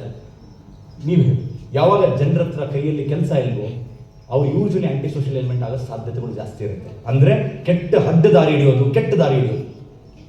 ಹೌದೋ ಇಲ್ವೋ? ಇದಕ್ಕೆ ಯಾರು ಸೊಲ್ಯೂಷನ್ ಕೊಡುವಂತ ಚಾನ್ಸ್ ಇದೆ ಹೇಳಿ? ಯಾಕೆ? ನಿನಗೇನು ಬ್ಯಾಕ್ಗ್ರೌಂಡ್ ಇಲ್ಲ, ಇಂಟರ್ವ್ಯೂ ಮಾಡಲ್ಲ ನೀನು, ಬಾರಪ್ಪ ನೀನು ವೆಲ್ಕಮ್, ನನಗೆ ಸಪೋರ್ಟ್ ಮಾಡ್ತೀನಿ, ಕನಸಿದೆನಾ, ಕಮಿಟ್ಮೆಂಟ್ ಇದೆನಾ, ನಾನು ಇದನ್ನು ಸಪೋರ್ಟ್ ಮಾಡಿ. ಸೊ ಎಷ್ಟೊಂದು ಜನ ಪಾಪ ಏನೇ ಒಂದು ಮಾಡ್ಬೇಕಂತಂದ್ರೆ ಅದಕ್ಕೆ ಫಸ್ಟ್ ಇಂಟರ್ವ್ಯೂ ಅಂತ ನಡೆಯುತ್ತೆ. ಈ ಇಂಡಸ್ಟ್ರಿಯಲ್ಲಿ ಇಂಟರ್ವ್ಯೂ ಇಲ್ಲ. ಹಾಗಾಗಿ ದಾರಿ ತಪ್ಪುವಂಥವ್ರನ್ನೂ ಕೂಡ ಸರಿಯಾಗಿ ದಾರಿಗೆ ತಗೊಂಡು ಬರುವಂಥ ಶಕ್ತಿ ನಮ್ಮ direct selling industry. So this is one more benefit. Right? And finally my dear friends, ಇದು ನನ್ನ ಫಿಲಾಸಫಿ ಜೀವನದ್ದು. ಅದಕ್ಕೆ ನಿಮ್ಮ ಜೊತೆ ಹಂಚ್ಕೊಳ್ಳೋಣ ಅಂತ ಹೇಳ್ಕೊಂಡೆ. ಯಾಕಂದ್ರೆ ಡೈರೆಕ್ಟ್ ಸೆಲ್ಲಿಂಗ್ ಇದು ಕೊಡೋದು first and foremost perfect balance. ಜೀವನದಲ್ಲಿ ಏನಿರ್ಬೇಕಪ್ಪ, ನಾ ಮಾಡುವಂಥ ಕೆಲಸದಿಂದ ಒಂದು ಪ್ರಭಾವ ಇರಬೇಕು, ಎಲ್ಲದೊಂದು ಇಂಪ್ಯಾಕ್ಟ್ ಇರಬೇಕು. ಇಲ್ಲದ್ರೆ ಏನಿದೆ ಉಪಯೋಗ ಇಲ್ಲ. ನಾನು ಒಬ್ಬ ಮನುಷ್ಯನಾಗಿ ಹುಟ್ಟಿ ಏನು ಉಪಯೋಗ ಇದೆ? ಎರಡನೇದು, ಇಂಪ್ಯಾಕ್ಟ್ ಜೊತೆ ನನಗೆ ಒಂದು ತೃಪ್ತಿ, ಆತ್ಮತೃಪ್ತಿ, ಸ್ಯಾಟಿಸ್ಫ್ಯಾಕ್ಷನ್. ನಾವು ಮಾಡುವಂಥ ಕೆಲಸದಿಂದ ನನಗೆ ತೃಪ್ತಿನೇ ಇಲ್ಲ ಅಂತಂದ್ರೆ ಅದು ಒಂದು ಕೆಲಸ. ನೋಡಿ, ಎದಕ್ಕೆ ಇವತ್ತು ಜನರಲ್ಲಿ ಫ್ರಸ್ಟ್ರೇಷನ್ ಬರ್ತಾ ಇದ್ದು, ಪ್ರೆಷರ್ IT ಇಂಡಸ್ಟ್ರಿಯಲ್ಲಿ ಈ ಸ್ಟ್ರೆಸ್ ಆ ಸ್ಟ್ರೆಸ್ ಯಾಕೆ ಹೇಳ್ತಾರೆ? ಮಾಡೋ ಕೆಲಸ ತೃಪ್ತಿ ಇಲ್ಲ, ಅದಕ್ಕೆ ತಲೆ ಕೆಡಿಸ್ಕೊಂಡು ಎಲ್ಲ ಬಿಟ್ಟು ಮನೆ ಮಠ ಮಾಡ್ಕೊಂಡು ಎಲ್ಲಿಗೆ ಹೋಗ್ತಾರೆ? ಹಳ್ಳಿಗೆ ಹೋಗಿ ನಾನು ಸರ್ ಫಾರ್ಮಿಂಗೇ ಮಾಡ್ತೀನಿ ಅಂತ ಕೂತಿದ್ದಾರೆ ಜನರು. ಯಾಕೆ? ತೃಪ್ತಿ ಇಲ್ಲ. ವಿಚಾರ ಮಾಡಿ. And finally wealth. ಹಣ ಸಂಪಾದನೆ ಮಾಡೋದು ಬಹಳ ಇಂಪಾರ್ಟೆಂಟ್ ಸ್ನೇಹಿತರೆ. ಯಾಕೆ? ಒಳ್ಳೆಯವ್ರು ಏನಾದರೂ ಹಣ ಸಂಪಾದಿಸಿಲ್ಲ ಅಂತಂದ್ರೆ ಕೆಟ್ಟವ್ರು ಸಂಪಾದಿಸ್ತಾರೆ. ಇವತ್ತು ಒಂದು ನಮ್ಮ ಮಿಡಲ್ ಕ್ಲಾಸ್ ಮೆಂಟಾಲಿಟಿ ಪ್ರಾಬ್ಲಮ್ ಏನು ಗೊತ್ತಾ? ಭಾಳ ಹಣ ಬಂದರೆ ಕೆಟ್ಟವನಾಗ್ಬಿಡ್ತಾನೆ. ಇದನ್ನ ಸತ್ತೋಗ್ಲಿ. ಭಾಳ ದುಡ್ಡು ಬಂದರೆ, ಭಾಳ ಹಣ ಬಂದರೆ, ನಮ್ಮ ಉತ್ತರ ಕನ್ನಡ ಭಾಳ ರೊಕ್ಕ ಬಂದರೆ ಕೆಟ್ಟವರಾಗ್ಬಿಡ್ತಾನೆ. ನನ್ನ ಪ್ರಕಾರ ಏನು ಗೊತ್ತಾ? Money is just amplifier. ನೀನು ಹೇಗಿದೆಯಲ್ಲ, ನೀನು ಕೆಟ್ಟವನಿದೆಯಾ, ನಿನ್ನ ಹತ್ರ ಹಣ ಬಂದರೆ ಇನ್ನೂ ದೊಡ್ಡ ಕೆಟ್ಟವನಾಗ್ತೇನೆ. ಒಳ್ಳೆಯವನಿದೆಯಾ, ಹಣ ಬಂದರೆ ಇನ್ನೂ ಜಾಸ್ತಿ ಒಳ್ಳೆಯವನಾಗ್ತೀನಿ. ನೆನಪಿರಲಿ. ಹಾಗಾಗಿ you need the balance between all these things. ಎಷ್ಟೊಂದು ಜನ ಹತ್ರ ಹಣ ಇದೆ, ರಿಕಗ್ನಿಷನ್ ಇಲ್ಲ, ಪಾಪ ಪರದಾಡ್ತಾರೆ, ನನಗೇನು ಸಿಗ್ತಿಲ್ವಲ್ಲಪ್ಪ, ತೃಪ್ತಿ ಇರಲ್ಲ.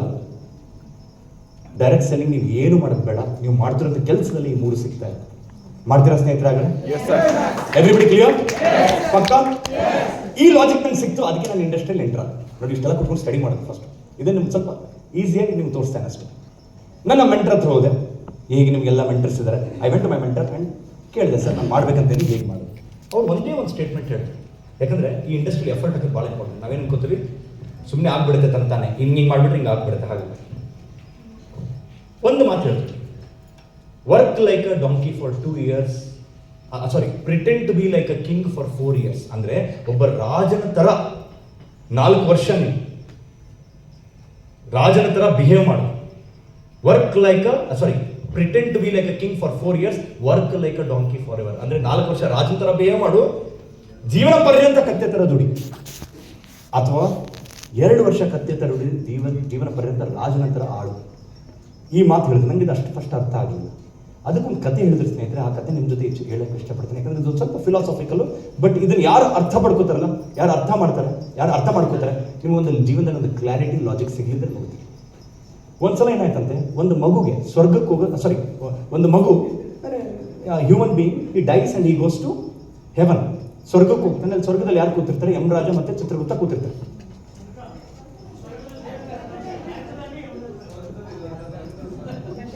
ಹೇಳ್ತಾನೆ, ಒಂದು ನಿಮಿಷ, ಗೊತ್ತು ನನಗೆ, ಒಂದು ನಿಮಿಷ. ಅದು ಯಮಲೋಕದಲ್ಲಿ ಯಮಧರ್ಮ ಇರ್ತಾನೆ, ಸ್ವರ್ಗಕ್ಕೆ ಯಾಕೆ ಬಂದಿರ್ತಾನೆ ಹೇಳ್ತಾನೆ. ಇಲ್ಲ, ಐ ರಿಯಲಿ ಅಪ್ರಿಷಿಯೇಟ್. ನೋಡಿ, ನನಗೆ ಇದೇ ಇಷ್ಟ ಆಗೋದು. ಅಲ್ಲ, ಸ್ವರ್ಗದಲ್ಲಿ ಯಮರಾಜ್ ಯಾಕೆ ಬಂದಿರ್ತಾರೆ ಅಂದ್ರೆ, ಇವರೆಲ್ಲ ಒಳ್ಳೆ ಕೆಲಸ ಮಾಡಿದಕ್ಕೆ ಸ್ವರ್ಗದಲ್ಲಿದ್ದಾರೆ. ಈ ತರ 5 ಪ್ರಾಣಿಗಳು ಇರ್ತವೆ. ಫಸ್ಟ್ನೇ ಪ್ರಾಣಿ ಯಾವುದು? ಮನುಷ್ಯ ಪ್ರಾಣಿ. 2ನೇದು ಕತ್ತೆ, 3ನೇದು ಕುದುರೆ, 4ನೇದು ನಾಯಿ, 5ನೇದು ಗೂಬೆ. ಈ 5 ಪ್ರಾಣಿಗಳು ಎಲ್ಲಿ ಬಂದಿರ್ತವೆ? ಸ್ವರ್ಗಕ್ಕೆ. ಯಮರಾಜ ಬಂದು ವಿಚಾರಣೆ ಕಾಣ್ತಾನೆ. ನೋಡಪ್ಪ, ನೀವು ಇಷ್ಟು ಒಳ್ಳೆ ಕೆಲಸ ಮಾಡಿದಿರಾ, ನೀವು ಭಾಳ ಪುಣ್ಯವಂತ, ನೀವು ತುಂಬ ಒಳ್ಳೆ ಕೆಲಸ ಮಾಡಿದಿರಾ, ನಾನು ಏನು ಮಾಡ್ತೀನಿ, ನಿಮ್ಗೆ 20 ವರ್ಷ ಬೋನಸ್ ಕೊಡ್ತಾನೆ, ಮತ್ತೆ ಹೋಗಿ ಜೀವನ ಮಾಡ್ಕೊಂಬನ್ನಿ ಭೂಮಿಯಲ್ಲಿ ಅಂತ. ಮನುಷ್ಯ ಖುಷಿ ಆಗ್ಬಿಡ್ತಾನೆ. ಹಬ್ಬ, ಸತ್ತಿದ್ದೆ ಮಾರಾಯ, ಮತ್ತೆ ಹೋಗಿ ಆರಾಮಾಗಿ 20 ವರ್ಷ ಚೆನ್ನಾಗಿರ್ತೀನಿ ಅಂತ ಖುಷಿ ಆಗ್ತಾನೆ. ಕತ್ತೆ ಹತ್ರ ಹೋಗ್ತಾನೆ ನೆಕ್ಸ್ಟ್. ನೋಡಪ್ಪ, ನೀನು ಭಾಳ ಒಳ್ಳೆ ಕೆಲಸ ಮಾಡಿದ್ಯಾ, ನಿನಗೂ 20 ವರ್ಷ ಬೋನಸ್ ಕೊಡ್ತೀನಿ. ಕತ್ತೆ ಏನು ಹೇಳ್ತದೆ? ಬೇಡ ಸಾಧ್ರೆ, ಹೊಡೆದು ಏನು ಕತ್ತೆ ಥರ, ಅದು ಕತ್ತೆ ಥರ ದುಡಿತಾರೆ ಅಂತ ಹೇಳಿದ್ರು. ಸಾಕಾಗಿದೆ, ಬೇಡ, ಬೇಕಂದ್ರೆ 20 ವರ್ಷ ಮನುಷ್ಯಗೆ ಕೊಟ್ಬಿಡು. ಮನುಷ್ಯ ಫುಲ್ ಖುಷಿ. 40 ವರ್ಷ, 20 + 20 40 ಫುಲ್ ಖುಷಿ ಅದ. ಒಬ್ಬ ಬೋನಸ್ ಸಿಗ್ತೀನಿ ಒಂದು. ನೆಕ್ಸ್ಟ್ ಕುದುರೆ ಹೇಳುತ್ತೆ, ಕುದುರೆ ನೀನು ಚೆನ್ನಾಗಿ ಕೆಲಸ ಮಾಡಿಯಪ್ಪ, ಭಾಳ ಓಡಾಡಿದ್ಯಾ, ತಗೋ 20 ವರ್ಷ. ಬೇಡಪ್ಪ, ಶಕ್ತಿ ಇಲ್ಲ ಅಂತಂದ್ರೆ ಟಾಂಗ ಮಾಡಿಸ್ತಾರೆ, ಟಾಂಗ ಹತ್ರ ಓಡಿಸ್ಕೊಂಡು ಹೋಗ್ತಾರೆ, ಇಲ್ಲ ರೇಸಲ್ಲಿ ಓಡಿಸ್ತಾರೆ. ನನಗೆ ಬೇಡ, ಓಡಿ ಹಾಕಾಗ್ಬಿಡಿದೆ, ಬೇಕಂದ್ರೆ 20 ವರ್ಷ. ಯಾರಿಗೆ ಕೊಡಿ? ಮನುಷ್ಯನ ಹತ್ರ ಎಷ್ಟಾಯ್ತು? 60. ನೆಕ್ಸ್ಟ್ 20 ವರ್ಷ ನಾಯಿ. ನಂದು ಒಂದು ಜೀವನನ, ಮನೆ ಮುಂದೆ ಬಾಲ್ ಅಲ್ಲಾಡ್ಸ್ಕೊಂಡು ಕೂತಿರ್ತೀನಿ, ಬಂದವರೆಲ್ಲ ಚಪ್ಪಲ್ ಬಿಟ್ಟು ಹೋಗ್ತಾರೆ. ಹೋಗಪ್ಪ, ಬೇಕಂದ್ರೆ ಮನುಷ್ಯ ಕೊಡಿ. ಮನುಷ್ಯ ಫುಲ್ ಖುಷಿ. 80 ವರ್ಷ. ಲಾಸ್ಟ್ ಗೂಬೆ ಹೋಗ್ತಾರೆ. ಅಯ್ಯೋ ಸರ್, ನಾನು ಜಗತ್ತೇ ನೋಡಿಲ್ಲ, ಎಲ್ಲರೂ ಮಲ್ಕೊಂಡಾಗ ಎದ್ದೇಳ್ತಾನೆ. ಈ ಜಗತ್ತದೊಂದು ಬ್ಯೂಟಿ ಏನಿದೆ ಅಂತ ನನಗೆ ಗೊತ್ತೇ ಇಲ್ಲ. ಬೇಕಾದ್ರೆ ಮನುಷ್ಯ ಕೊಡ್ತೀನಿ, 100 ಸೆಂಚುರಿ ಹೊಡಿತಾನೆ, ಕುಣಿದಾಡಕ್ಕೆ ಸ್ಟಾರ್ಟ್ ಮಾಡ್ತಾನೆ. ಮತ್ತೆ ಪುನರ್ಜನ್ಮ, ನನಗೆ ಇನ್ನೊಂದು chance, I can go back. ಬರ್ತಾನೆ ಅವನು ರಾಜರೋಷವಾಗಿ. ಫಸ್ಟ್ 20 ವರ್ಷ ಹೇಳ್ತಾನಲ್ಲ, ಮನುಷ್ಯನ ಥರ ಬಾಳ್ತಾನೆ. ಯಾಕೆ? ಏನು ಜವಾಬ್ದಾರಿ ಇಲ್ಲ, ಅಪ್ಪ ಅಮ್ಮ ನೋಡ್ಕೋತಾರೆ, ಫುಲ್ ನಂದೇ ಜಗತ್ತು, ನಾನೇ ರಾಜ, ಟೆನ್ಷನೇ ಇಲ್ಲ. ಇನ್ನು 20 ವರ್ಷ ಆಯ್ತಲ್ಲ, ಟೆನ್ಷನ್ ಆಗಿ ಸ್ಟಾರ್ಟ್ ಆಗುತ್ತೆ. ಯಾಕೆ? ಇನ್ನು ಮದುವೆ ಆಗಬೇಕು, ಎಲ್ಲ ಸೆಟಲ್ ಆಗಬೇಕು, ಕತ್ತೆ ಥರ ದುಡಕ್ಕೆ ಸ್ಟಾರ್ಟ್ ಮಾಡ್ತಾನೆ. ರೆಸ್ಪಾನ್ಸಿಬಿಲಿಟಿ ಜಾಸ್ತಿ ಆಗ್ತವೆ, ಕತ್ತೆ ಥರ ದುಡಕ್ಕೆ ಸ್ಟಾರ್ಟ್ ಮಾಡ್ತಾನೆ. ವಯಸ್ಸೆಷ್ಟಾಯ್ತು? 40. ಈಗ ಇನ್ನು 20 ವರ್ಷ ಉಳಿದಿದೆ, ಮಕ್ಕಳು ದೊಡ್ಡವರಾಗ್ತಿರ್ತಾರೆ, ಮದುವೆ ಮಾಡಬೇಕು, ಸೈಡ್ ತಗೋಬೇಕು, ಒಂದು ಮನೆ ಕಟ್ಟಬೇಕು, ರಿಟೈರ್ ಆಗೋಷ್ಟಿಗೆ ಹೆಂಡತಿ ಕುದುರೆ ತರ ಓಡಿಸ್ತಾ ಇರ್ತಾಳೆ. ಸ್ವಲ್ಪ ಜೋಕಾಗೆ ತಗೊಳ್ಳಿ. ಓಕೆ, 20 ಎಷ್ಟಾಯ್ತು? 60 ರಿಟೈರ್ ಆದಮೇಲೆ ಮತ್ತೆ ತಪ್ಪು ತಿಳ್ಕೊಬಿಡಿ, ಅದಕ್ಕೆ ನಾನು ಇದು ಎಕ್ಸಾಂಪಲ್ ಕೊಡುತ್ತೇನೆ. ಆಯ್ತು. ತಪ್ಪು ರಿಟೈರ್ ಆದ್ಮೇಲೆ, ಅದು ಇವತ್ತಿನ ಜನರೇಷನ್ ಪಾಪ, ತಾತಗಳು ನ್ಯೂಸ್ ಪೇಪರ್ ಹೊರಗಡೆ ಕೂತ್ಕೊಂಡು ಓದ್ತಾ ಇರ್ತಾರೆ, ಅಲ್ಲೇ ಹುಡುಗಾಗೆ ಅವನಿಗೆ ಒಂದು ಕಲ್ಚರ್ ಇಲ್ಲ, ಏನು ಸಂಸ್ಕೃತಿ ಇಲ್ಲ, ಅಲ್ಲೇ ಬರ್ತಾನೆ, ತಾತ ಹತ್ರ ಚಪ್ಪಲ್ ಬಿಟ್ಟ, ಹೋಗ್ತಾತ ಡಿಸ್ಟರ್ಬ್ ಮಾಡಬೇಡ.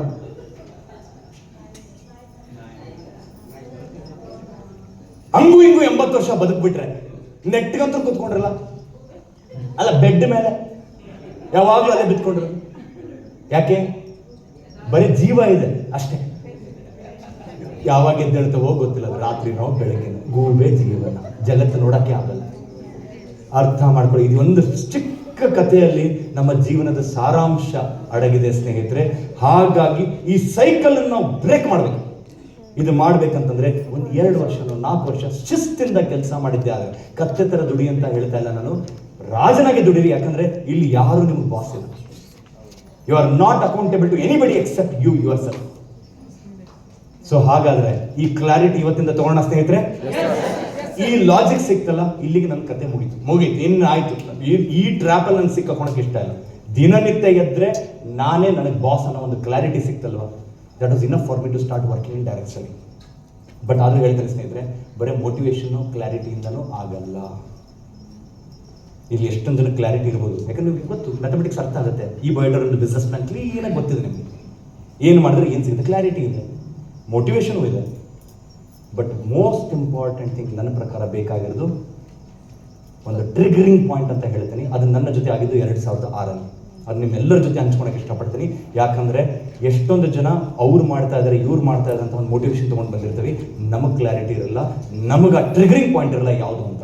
2000 ಏನಾಯಿತು, 2006 ಏನಾಯಿತು ಸ್ನೇಹಿತರೆ, ಐ ವೆಂಟ್ ಟು ಚೆನ್ನೈ ಎಲ್ರಿಗೂ ಗೊತ್ತಿದೆ, ತಮಿಳ್ನಾಡಲ್ಲಿ. ಹೋಗ್ತಿರುವಾಗ 3rd ಸೆಮಿಸ್ಟರ್ ಇಂಜಿನಿಯರಿಂಗ್ ಸ್ಟೂಡೆಂಟು, ಹೋಗ್ತಿರುವಾಗ ಖುಷಿಯಾಗಿ ಹೋಗ್ತಾನೆ, ಬರ್ತಿರುವಾಗ ದುಃಖಿಸ್ಕೊಂಡು ಬರ್ತಾನೆ, ಅಳ್ತಾ ಇದ್ದೀನಿ ಟ್ರೈನಲ್ಲಿ. ಅಲ್ಲಿರೋರು ಅಂದ್ಕೊಂಡಿರ್ಬೋದು, ಏನಪ್ಪ ಮೊಬೈಲ್ ಏನು ಕಳೆದೋಗಿದ್ದೇನೋ, ವಾಲೆಟ್ ಕಳೆದು ಅಥವಾ ನೀನೇ ಕಳೆದೋಗಿದೆ. ಅದು ಯಾವುದು ಕಾರಣ ಇದ್ದಿದ್ದಿಲ್ಲ. ಅಳುತ್ತಿರೋದು ಕಣ್ಣೀರು, ಅರಿವಿನ ಕಣ್ಣೀರು. ಯಾವ ಕಣ್ಣೀರು? ಅರಿವಿನ ಕಣ್ಣೀರು. ಎಷ್ಟೊಂದು ಜನ ನನಗೆ ಈ ಪ್ರಶ್ನೆ ಕೇಳ್ತಾರೆ ಸ್ನೇಹಿತರೆ, ಸರ್ ಒಂದು ಜೀವನ ಚೇಂಜ್ ಆಗಬೇಕು, ಒಂದು ಪರಿವರ್ತನೆ ಆಗಬೇಕಂದ್ರೆ ಒಂದು ಪೀಳಿಗೆ ಬೇಕಲ್ವಾ? ಒಂದು ಪೀಳಿಗೆ ಕಷ್ಟಪಟ್ಟರೆ ಮುಂದಿನ ಪೀಳಿಗೆ ಸುಖವಾಗಿರುತ್ತೆ ಅಂತ ಇತ್ತು ತಾನೆ, ಕರೆಕ್ಟ್ ಅಲ್ವಾ? ಇನ್ನು ಸ್ವಲ್ಪ ಜನ ಕೇಳಿದ್ರೆ, ಸರ್ 10 ವರ್ಷ ಅಂತೂ ಬೇಕೇ ಬೇಕಲ್ವಾ, ಒಂದು ದಶಕ ಅಂತೂ ಬೇಕೇ ಬೇಕಲ್ವಾ? ನಾನು ಹೇಳ್ತೀನಿ ಸ್ನೇಹಿತರೆ, ಜೀವನ ಪರಿವರ್ತನೆ ಆಗಕ್ಕೆ 1 ಪೀಳಿಗೆ ಬೇಕಾಗಿಲ್ಲ, 10 ವರ್ಷ ಬೇಕಾಗಿಲ್ಲ, 1 ವರ್ಷ ಬೇಕಾಗಿಲ್ಲ, 1 ತಿಂಗಳು ಬೇಕಾಗಿಲ್ಲ, 1 ವಾರ ಬೇಕಾಗಿಲ್ಲ, 1 ದಿನ ಬೇಕಾಗಿಲ್ಲ, 1 ನಿಮಿಷ ಬೇಕಾಗಿಲ್ಲ, ಕೇವಲ 1 ಸೆಕೆಂಡ್ ಸಾಕು. ಎಷ್ಟು? ಆ ಕ್ಷಣದಲ್ಲಿ ನೋಡಿ, ಆ ಕ್ಷಣದಲ್ಲಿ ದಿಕ್ಕು ತಿರುಗುತ್ತಾ ಮುಗೀತು, ಅಷ್ಟೇ ಬೇಕಾಗಿದೆ. ಪ್ರಾಬ್ಲಮ್ ಏನು ಗೊತ್ತಾ, ನಾವು ಕ್ಲಾರಿಟಿ ಇಲ್ಲ, ಎಲ್ಲೆಲ್ಲೋ ಹೋಗ್ತಾ ಇರ್ತೀವಿ. ಯಾವತ್ತೂ ನಮಗೆ ಒಂದು ಕ್ಲಾರಿಟಿ ಸಿಕ್ತು, ಒಂದು ಟ್ರಿಗರಿಂಗ್ ಪಾಯಿಂಟ್ ಸಿಕ್ತಲ್ಲ, ಆ ದಿಕ್ಕು ಬದಲಾಯಿಸಿದ್ರೆ ಮುಗೀತು. ಆ ದಿಕ್ಕು ನನಗೆ ಬದಲಾಯಿದ್ದೆ ಆ ಕ್ಷಣ ಅಂತ ಏನು ಹೇಳ್ತಾರಲ್ಲ, ಚೆನ್ನೈಯಿಂದ ವಾಪಸ್ ಬರ್ತಿರೋ ಅಳ್ತಾ ಇದ್ದಿತ್ತು. ಯಾಕಂತಂದ್ರೆ ಅಲ್ಲಿ ಒಬ್ಬ ವ್ಯಕ್ತಿ ಒಂದು ಸೆಮಿನಾರಲ್ಲಿ ಹೇಳ್ತಾನೆ, ಒಂದು ಕತೆ ಹೇಳ್ತಾನೆ, ಇದು ಕೇಳ್ಪಟ್ಟಿರ್ಬೋದು ನೀವು. ತಮಿಳ್ನಾಡು ಕಾಂಟೆಕ್ಸ್ಟ್ ಹೇಳಿದ್ರೆ ನಾನು ಕರ್ನಾಟಕ ಕಾಂಟೆಕ್ಸ್ಟಿಗೆ ಹೇಳ್ತೀನಿ. ಎಲ್ರಿಗೂ ಮಾಗಡಿ ಗೊತ್ತೇ ಇದೆ ಅಲ್ವಾ? ನಮ್ಮ ಮಾಗಡಿಯಲ್ಲಿ ಒಬ್ಬಳು ತಾಯಿ ಮತ್ತೆ ಮಗು ವಾಸ ಮಾಡ್ತಾ ಇದ್ರು ಅಂತ ಸ್ನೇಹಿತರೆ. ಅನ್ಫಾರ್ಚುನೇಟ್ಲಿ ಆ ಮಗುದು ತಂದೆ ತೀರ್ ಹೋಗಿರ್ತಾನೆ, ಆ ಮುಖನೂ ನೋಡಿರಲ್ಲ ಆ ಮಗು. ಅವತ್ತೇ ಆ ತಾಯಿ ಪಣ ತೊಟ್ಟಿರ್ತಾಳೆ, ಏನಂತ, ಈ ಮಗುಗೆ ನಾನೇ ತಾಯಿ ನಾನೇ ತಂದೆ, ಇನ್ನೊಂದು ವಿವಾಹ ಮಾಡಲ್ಲ, ಮದುವೆ ಆಗಲ್ಲ. ಮತ್ತೆ ಅವಳ ಜೀವನ ಎಂಥದ್ದು ಅಂತಂದ್ರೆ, ದಿನನಿತ್ಯ ಎದ್ದೇಳೋದು, ಆ ಮಗುನ ರೆಡಿ ಮಾಡೋದು, ಒಳ್ಳೆ ಗೌರ್ಮೆಂಟ್ ಸ್ಕೂಲ್ ಅಲ್ಲ, ಅಲ್ಲಿರುವಂಥ ಒಳ್ಳೆ ಟಾಪ್ ಕ್ಲಾಸ್ ಇಂಟರ್ನ್ಯಾಷನಲ್ ಸ್ಕೂಲ್ಗೆ ಹಾಕಿರ್ತಾರೆ. ಶಾಲೆಗೆ ಹೋಗಿ ಬಿಟ್ಟು ಒಂದು 8-10 ಮನೆಗೆ ಹೋಗಿ ಪಾತ್ರೆ ತೊಳೆದು, ಪೋಚ ಹೊಡೆದು, ಕಸ ಹೊಡೆದು. She was a domestic worker, ಮನೆ ಕೆಲಸದವಳು ಪಾಪ. ನನ್ನ ಮಗುಗೆ ಯಾವುದು ಕೊರತೆ ಆಗಬಾರ್ದು, ಅದು ನಾವು ಒಳ್ಳೆ ವಿದ್ಯೆ ಕೊಡಬೇಕು ಅಂತ ಎಷ್ಟೇ ಕಷ್ಟಪಡಲಿ, ಶಿ ವಾಸ್ ಡೂಯಿಂಗ್ ದಟ್. ದಿನನಿತ್ಯ ಅವ್ರ ದಿನಚರಿ ಇಂಥದ್ದೇ, ಬೆಳಗ್ಗೆ ಹೋಗು, ರೆಡಿ ಮಾಡು, ಶಾಲೆಗೆ ಬಿಡು, ಎಲ್ಲ ಮನೆಯೆಲ್ಲ ಪಾತ್ರೆ ತೊಳೆದ್ಬಿಟ್ಟು ಲಾಸ್ಟಿಗೆ 3 ಗಂಟೆಗೆ ಅವನ್ನ ಶಾಲೆಯಿಂದ ಕರ್ಕೊಂಡು ಮನೆಗೆ ಬರೋದು, ಇವರು ದಿನಚರಿ. ಒಂದಿನ ಏನಾಗುತ್ತೆ, ಮಗುನ ಈ ಥರ ಕರ್ಕೊಂಡು ಬರ್ತಾ ಇರ್ತಾನೆ, ಮಗು ಈ ಥರ ಕೈ ಹಿಡ್ಕೊಂಡಿರ್ತಾನೆ, ಅಮ್ಮ ಕೈ ಬಿಡು. 4ನೇ ತರಗತಿ ಬಂದಿರ್ತಾನೆ. ಯಾಕಂದ ಏನಾಯ್ತು? ಅಷ್ಟು ಅರ್ಥ ಆಗಲ್ಲ ನಮ್ಮ, ನೀನು ನಾಳೆಯಿಂದ ಶಾಲೆಗೆ ಬರಬೇಡ. ಅದೇ ಕಂದ, ಯಾಕೆ ಏನಾಯ್ತು? ನೀನು ಕುರೂಪಿ ಅಮ್ಮ, ನೀ ಕುರುಪಿ ನೀನು. ಆ ತಾಯಿ ಪಾಪ ಒಂದು ಕಣ್ಣಿರೋದು, ನೀನು ಕುರುಪಿ ನೀನು. ನಿನ್ನ ನೋಡಿ ಎಲ್ಲರೂ ಹಾಸ್ಯ ಮಾಡ್ತಾರೆ, ಬರ್ಕೊಡ್ದು. ಆ ತಾಯಿ ಏನು ಹೇಳ್ತಾಳೆ ಗೊತ್ತಾ? ಸಿಟ್ಟಾಗಲ್ಲ. ಆಯ್ತು ಕೊಂದ, ನೀನ್ ಯಾಕೆ ಬೇಜಾರಾಗ್ತೀಯ? ನಿನ್ನ ಸಂತೋಷನೇ ನನ್ನ ಸಂತೋಷ. ಇದು ಬ್ಯೂಟಿ ಆಫ್ ಇಂಡಿಯನ್ ಪೇರೆಂಟ್ಸ್ ಇದೆಲ್ಲ. ಇಂಡಿಯನ್ ನಮ್ಮ ತಾಯಂದರು, ಮೈ ಗುಡ್ನೆಸ್, ಅವ್ರಿಗೆ ಏನು ಕನಸೇ ಇರಲ್ಲ ಪಾಪ. ಅವ್ರ ಕನಸೇ ಅಷ್ಟೇ, ನನ್ನ ಮಕ್ಕಳು ಯಾವಾಗಲೂ ಸಂತೋಷವಾಗಿರಬೇಕು, ಚೆನ್ನಾಗಿ ಬೆಳಿಬೇಕು. ಏನಂತ ಹೇಳ್ತಾಳೆ? ನಿನ್ನ ಸಂತೋಷನೇ ನನ್ನ ಸಂತೋಷ. ಆ ದಿಕ್ಕಿನ ಕಡೆನೂ ಹೋಗಲ್ಲ ಪಾಪ ಅವಳು. ಬೆಳೀತಾ ಬೆಳೀತಾ ಬೆಳೀತಾ ಅವನು 10ನೇ ಕ್ಲಾಸಿಗೆ ಬರ್ತಾನೆ, 10th ಸ್ಟ್ಯಾಂಡ್ ಆಗ್ತಾನೆ, ಸ್ಟೇಟ್ ಟಾಪರ್, 625ಕ್ಕೆ 625, ಫುಲ್ ಸಂಭ್ರಮ. ಆ ಶಾಲೆಯಿಂದ ಹೆಡ್ ಮಿಸ್ಟ್ರೆಸ್ ಕಾಲ್ ಮಾಡ್ತಾರೆ, ನಿಮ್ಮ ಮಗ ಎಂಥ ಮಗಗೆ ಎತ್ತಿದ್ಯಮ್ಮ, ಎಂಥ ಮಗ ಜನ್ಮ ಕೊಟ್ಟಿದ್ದೆ ನೀನು. ಮೈ ಗಾಡ್, ನಮ್ಮ ಇಡೀ ಮಾಗಡಿ, ಇಡೀ ಕರ್ನಾಟಕಕ್ಕೆ ಫೇಮಸ್ ಆಯ್ತು ಇವತ್ತು ನಿನ್ನ ಮಗನ ಕಾರಣಕ್ಕೆ. ಹಾಗಾಗಿ ನಾವು ಒಂದು ಸನ್ಮಾನ ಕಾರ್ಯಕ್ರಮ ಇಟ್ಕೊಂಡಿದ್ದೀವಿ. ತಪ್ಪದೆ ನೀವು ಬರಬೇಕು, ಅಲ್ಲ ನೀವೇ ಮುಖ್ಯ ಅತಿಥಿಯಾಗಿ ಬರಬೇಕು. ಕಸ ಹೊಡೆಯುವಂತ ತಾಯಿ ಪಾಪ ತಾನು ಅನ್ಕೋತಾಳೆ, ನಾನು ಮನೆ ಕೆಲಸ ಮಾಡ್ತೇನೆ, ನನ್ನ ಕೈಲಾಗುತ್ತಾ? ಬೇಡ ಬೇಡಪ್ಪ, ಹೋಗ್ಲೋ ಬೇಡ. ಆಮೇಲೆ ತನ್ನ ಸಂಭಾಳಿಸ್ಕೊಂಡು ನನ್ನ ಮಗನ ಸಲುವಾಗಿ ನಾನು ಹೋಗ್ತಾನೆ ಅಂತ ಹಳೇ ಟ್ರಂಕ್ ಓಪನ್ ಮಾಡಿ ತಾನು ಮದುವೆ ಆಗಿರುವಂಥ ಒಂದು ಸೀರೆ ಏನಿರುತ್ತೆ, ಸಿಲ್ಕ್ ಸೀರೆ, ಅದನ್ನು ತಗೊಂಡು ರೆಡಿ ಆಗ್ತಿರ್ತಾಳೆ. ಇನ್ನೇನು ರೆಡಿ ಆಗಿರ್ತಾಳೆ, ರೂಮಲ್ಲಿ ಬರ್ತಾನೆ ಮಗ. ಅಮ್ಮ, ಬುದ್ಧಿ ಇದೆ ನನಗೆ ಸ್ವಲ್ಪ ಆದ್ರು, ಇಡೀ ಶಾಲೆ ಮುಂದೆ ನಾನು ಮರ್ಯಾದೆ ತೆಗಿಬೇಕಂತಿದ್ಯಾ ನೀನು, ಬರ್ಕೊಡ್ತು. ತಾಯಿ ಮುಖ್ಯ ಅತಿಥಿ ಆಗಿ ಅವಳು ಏನು ಹೇಳ್ತಾಳೆ ಗೊತ್ತು? ಒಂದೇ ಮಾತ್ರ, ಇವತ್ತು ನೀನು ಇಷ್ಟು ಸಾಧನೆ ಮಾಡಿದೆಯಪ್ಪ, ನಿನ್ನ ಸನ್ಮಾನ ಮಾಡ್ತಿದ್ದಾರೆ, ನಿನ್ನ ಸಂತೋಷನೇ ನನ್ನ ಸಂತೋಷ, ನೀನು ಹೋಗು, ನಾನು ಬರಲ್ಲ. ಮುಖ್ಯ ಅತಿಥಿ ಆದರೂ ಹೋಗಲ್ಲ. ಯಾಕೆ? ತನ್ನ ಮಗನ ಸಂತೋಷ ಅವಳಿಗೆ ಭಾಳ ಅದು, ಅದ್ರಿಗೆ ನಾನು ಬೀರಿಸ್ತಾ ಇದ್ದೆ. ಬೆಳೀತಾ ಬೆಳೀತಾ ಬೆಳೀತಾ ಅವ್ನು ಬೆಂಗಳೂರಿಗೆ ಬರ್ತಾನೆ, ಟಾಪ್ ಇಂಜಿನಿಯರಿಂಗ್ ಕಾಲೇಜ್ ಜಾಯ್ನ್ ಆಗ್ತಾನೆ, ಯೂನಿವರ್ಸಿಟಿ ಟಾಪರ್, ಗೋಲ್ಡ್ ಮೆಡಲಿಸ್ಟ್. ಉಪಕುಲಪತಿ ಆಫೀಸಿಂದ, ವೈಸ್ ಚಾನ್ಸಲರ್ ಆಫೀಸಿಂದ ಅವನಿಗೆ ಒಂದು ಲೆಟರ್ ಬರುತ್ತೆ ತಾಯಿಗೆ, ನಿಮ್ಮ ಮಗ ಈ ಸಾಧನೆ ಮಾಡಿದ್ದಾನೆ, ಸ್ವತಃ ಪ್ರೆಸಿಡೆಂಟ್ ಆಫ್ ಇಂಡಿಯಾ ಅವ್ರು ಬರ್ತಾ ಇದ್ದಾರೆ, ಕಾನ್ವೊಕೇಶನ್ ಪ್ರೋಗ್ರಾಮ್ ಬೆಂಗಳೂರಲ್ಲಿ ನಡೆಯಲಿದೆ, ನೀವು ನಿಮ್ಮ ಮಗ ಇಬ್ರು ಬಂದು ಈ ಸ್ವರ್ಣ ಪದಕನ ಸ್ವೀಕರಿಸಬೇಕು ಅಂತಂದಾಗ ಆನಂದ ಭಾಷಪ. ಯಾಕಂದ್ರೆ ತಂದೆ ಕೊರತೆ ಇತ್ತು, ಸಿಂಗಲ್ ಮದರ್, ದಾರಿ ತಪ್ಪಬಹುದಿತ್ತಲ್ಲ ಮಗ ಅಂತ ಅವಳಿಗೆ ಭಯ. ಅಂಥದ್ರಲ್ಲಿ ಅಂತೂ ನನ್ನ ಮಗ ಸಾಧನೆ ಮಾಡಿದ್ನಲ್ಲಪ್ಪ, ಸೆಟಲ್ ಆದಂಥ ಒಂದು ಸಂತೋಷದಿಂದ ಲಗೇಜ್ ಪ್ಯಾಕ್ ಮಾಡಿ ಹೊರಗಡೆ ಬರ್ತಾಳೆ. ಅವನಲ್ಲಿ ನಿಂತಾನೆ, ಏನು ಯಾಕೆ? ಇಡೀ ಕರ್ನಾಟಕ ಜನತೆ ಮುಂದೆ ನಾನು ಮರ್ಯಾದೆ ತೆಗಿಬೇಕಂತಿದ್ದೇನೆ. ಯಾಕಂದ್ರೆ ಟಿವಿಯಲ್ಲಿ ಬರುತ್ತಲ್ವ, ಬರ್ಕೊಟ್ಟು. ತಾಯಿ ಬಿಲೀವ್ ಮಾಡೋಕ್ಕಾಗಲ್ಲ, ಇವನೇನ ನನ್ನ ಮಗನ ಅಂತ. ಬಟ್ ಆದರೂ ಆಯ್ತಪ್ಪ, ನೀನು ಬೇಜಾರಾಗಬೇಡ, ನೀನು ಒಬ್ಬ ಪ್ರೆಸಿಡೆಂಟ್ ಹತ್ರ ಇಸ್ಕೋತಿದ್ಯಾ, ಇಸ್ಕೋ ಇದು ಮೆಡಲ್. ಅದೇ ಥರ ತಾಯಿ ಮತ್ತೆ ಮಗ ಸಪ್ರೇಟ್ ಆಗಿಬಿಡ್ತಾರೆ, ಗೊತ್ತೇ ಆಗಲ್ಲ ಅವನು ಎಲ್ಲಿ ಹೋಗಿದ್ದಾನಂತ. ಹುಡುಕ್ತಾರೆ ಪಾಪ, ಅವ್ರು ವಿಚಾರಿಸ್ತಾರೆ, ಗೊತ್ತೇ ಆಗಲ್ಲ, ಬಿಟ್ಟೆ ಹೊರಟದು. 10 ವರ್ಷ ಆದ್ಮೇಲೆ ಗೊತ್ತಾಗುತ್ತೆ ಅವನ ಮಗ ನಮ್ಮ ದೇಶದ ರಾಜಧಾನಿ ನವದೆಹಲಿಯಲ್ಲಿ ಒಬ್ಬ ದೊಡ್ಡ ಖ್ಯಾತ ಉದ್ಯಮಿಯಾಗಿದ್ದಾನೆ. Is an industrialist.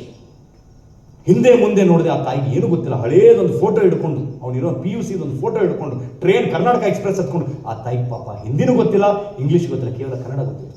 ಎಲ್ಲ ಮನೆ ಅಲ್ಲಿ ನೋಡಿ, ಡೆಲ್ಲಿಗೆ ಹೋಗ್ಬಿಟ್ಟು, ಇವ್ನು ನನ್ನ ಮಗ ಗೊತ್ತಾ ನಿಮಗೆ, ಇವ್ನು ನನ್ನ ಮಗ ಗೊತ್ತಾ, ನನ್ನ ಮಗ ಗೊತ್ತಾ ಸಿಗ್ತಾರೇನ್ರಿ? ಬಟ್ ತಾಯಿಯ ಮಮತೆ ಎಂಥ ಪವರ್ಫುಲ್ ಅಂತಂದ್ರೆ, 9ನೇ ದಿನ ಹುಡುಕ್ತಾ ದೊಡ್ಡ ಬಂಗ್ಲಾ ಇರುತ್ತೆ. ಆ ಬಂಗ್ಲಾಗೆ ಲೈಟ್ಸ್ ಹಾಕಿರ್ತಾರೆ, ಪಾರ್ಟಿ ನಡೀತಾ ಇರ್ತಾರೆ, ಸೆಲೆಬ್ರಿಟೀಸ್ ಬಂದಿರ್ತಾರೆ, ಫಾರಿನ್ ಡಿಗ್ನಿಟರೀಸ್.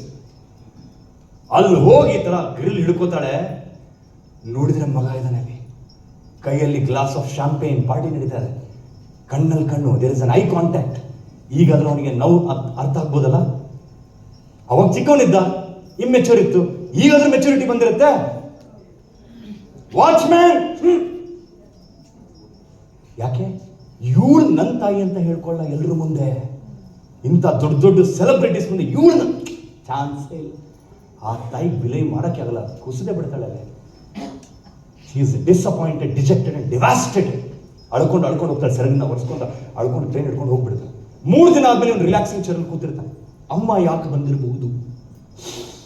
ಚಿಕ್ಕವನಿದ್ದಾಗ ಹೊರಗಡೆ ಬಂದೆಲ್ಲ, ಆಸ್ತಿ ಪಾಸ್ತಿ ವಿಚಾರ ಇರಬೇಕು, ಪಿತ್ರಾರ್ಜಿತ ಆಸ್ತಿ ಇರ್ಬೋದು, ಯಾರಿಗೆ ಗೊತ್ತು. ಫ್ಲೈಟ್ ಹಿಡ್ಕೊಂಡು ಬರ್ತಾನೆ ಬೆಂಗಳೂರಿಗೆ.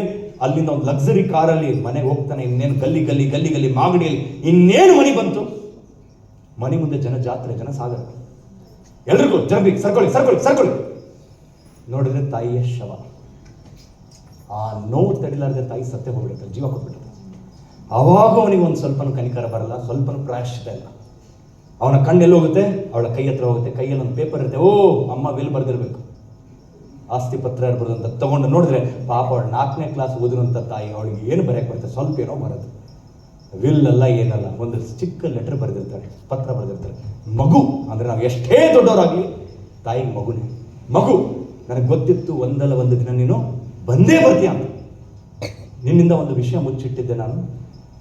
3 ವರ್ಷದವನಿದ್ದಾಗ, ಚಿಕ್ಕವನಿದ್ದಾಗ ರೋಡಲ್ಲಿ ಆಟ ಆಡ್ತಿರುವಾಗ ನಿಂಗೆ ಆಕ್ಸಿಡೆಂಟ್ ಆಗಿ ಕಣ್ಣು ಹೋಗಿತ್ತು ಕಂದ, ನನ್ನ ಕಣ್ಣು ನಾನು ನೆನಪು ಕೊಟ್ಟಿದ್ದೆ, ನೀನಾದ್ರೂ ಚೆನ್ನಾಗಿರಪ್ಪ.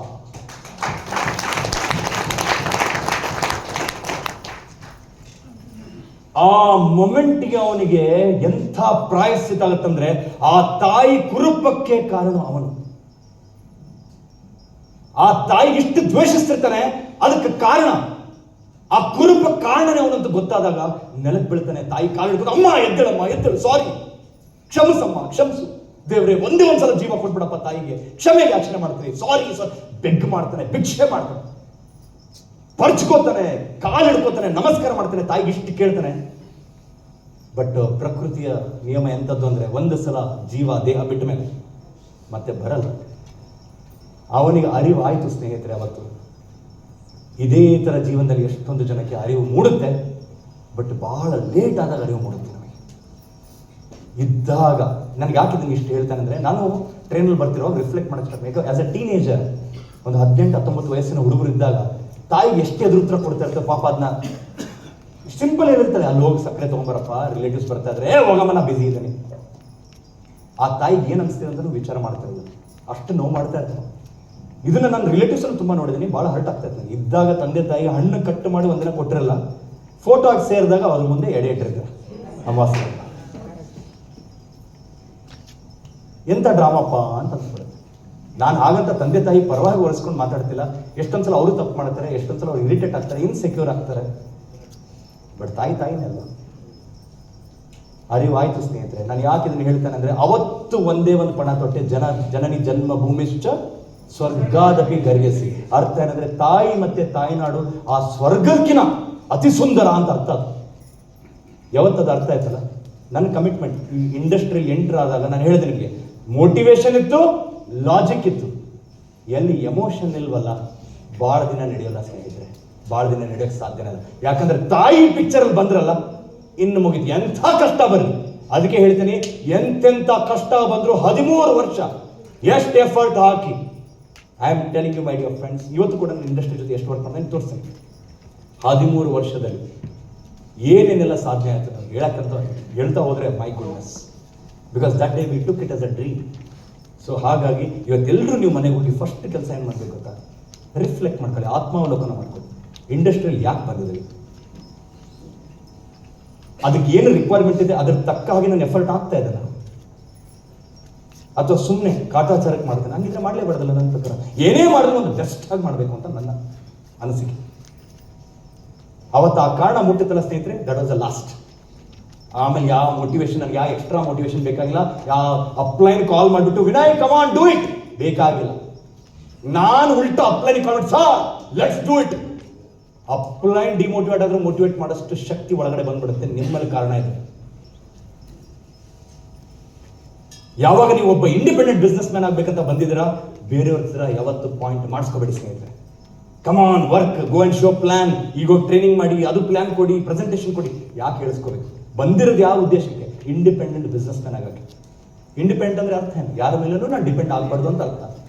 ಬಟ್ ಗುರುಗಳಿದ್ದಾಗ ಕಲಿಬೇಕು, ತಪ್ಪಲ್ಲ. ನಮ್ಮ ಗುರುಗಳು ಇವರೆಲ್ಲ ಲೀಡರ್ಸ್, ಕಲಿಬೇಕು, ಅವ್ರ ಅನುಭವದಿಂದ ಕಲಿಬೇಕು. ಯಾಕಂದ್ರೆ ಅಷ್ಟು ಟೈಮ್ ಇಲ್ವಲ್ಲ ನಮ್ಮ ಹತ್ರ. ಅವ್ರೇನ್ ಮಿಸ್ಟೇಕ್ ಮಾಡಿದ್ರೆ ನಾವು ಮಿಸ್ಟೇಕ್ ಮಾಡಿ ಕಲಿಯೋಷ್ಟು ಟೈಮ್ ಇಲ್ವಲ್ಲ. ಒಬ್ಬ ವಿದ್ಯಾವಂತ ಯಾರು ಸ್ನೇಹಿತರೆ, ಒಬ್ಬ ಬುದ್ಧಿವಂತ ಯಾರು ಸ್ನೇಹಿತರೆ, ಯಾರು ಬೇರೆಯವರು ಮಿಸ್ಟೇಕ್ ಮಾಡಿರ್ತಾರೆ ಅವರಿಂದ ನಾನು ಬೇಗ ಕಲ್ತ್ಕೊಂಡು ನಾನು ಆ ತಪ್ಪು ಮಾಡಲ್ವಲ್ಲ. ಹೊಸ ತಪ್ಪು ಮಾಡಿ ಬೇಡ ಅಂತ ಹೇಳಲ್ಲ, ಮಾಡಿದ್ದ ತಪ್ಪು ಯಾಕೆ ಮಾಡ್ಬೇಕು ಮತ್ತೆ? ಅಲ್ಲಿ ಗುರುಗಳದ್ದು ಇಂಪಾರ್ಟೆನ್ಸ್ ಭಾಳ ಬರುತ್ತೆ.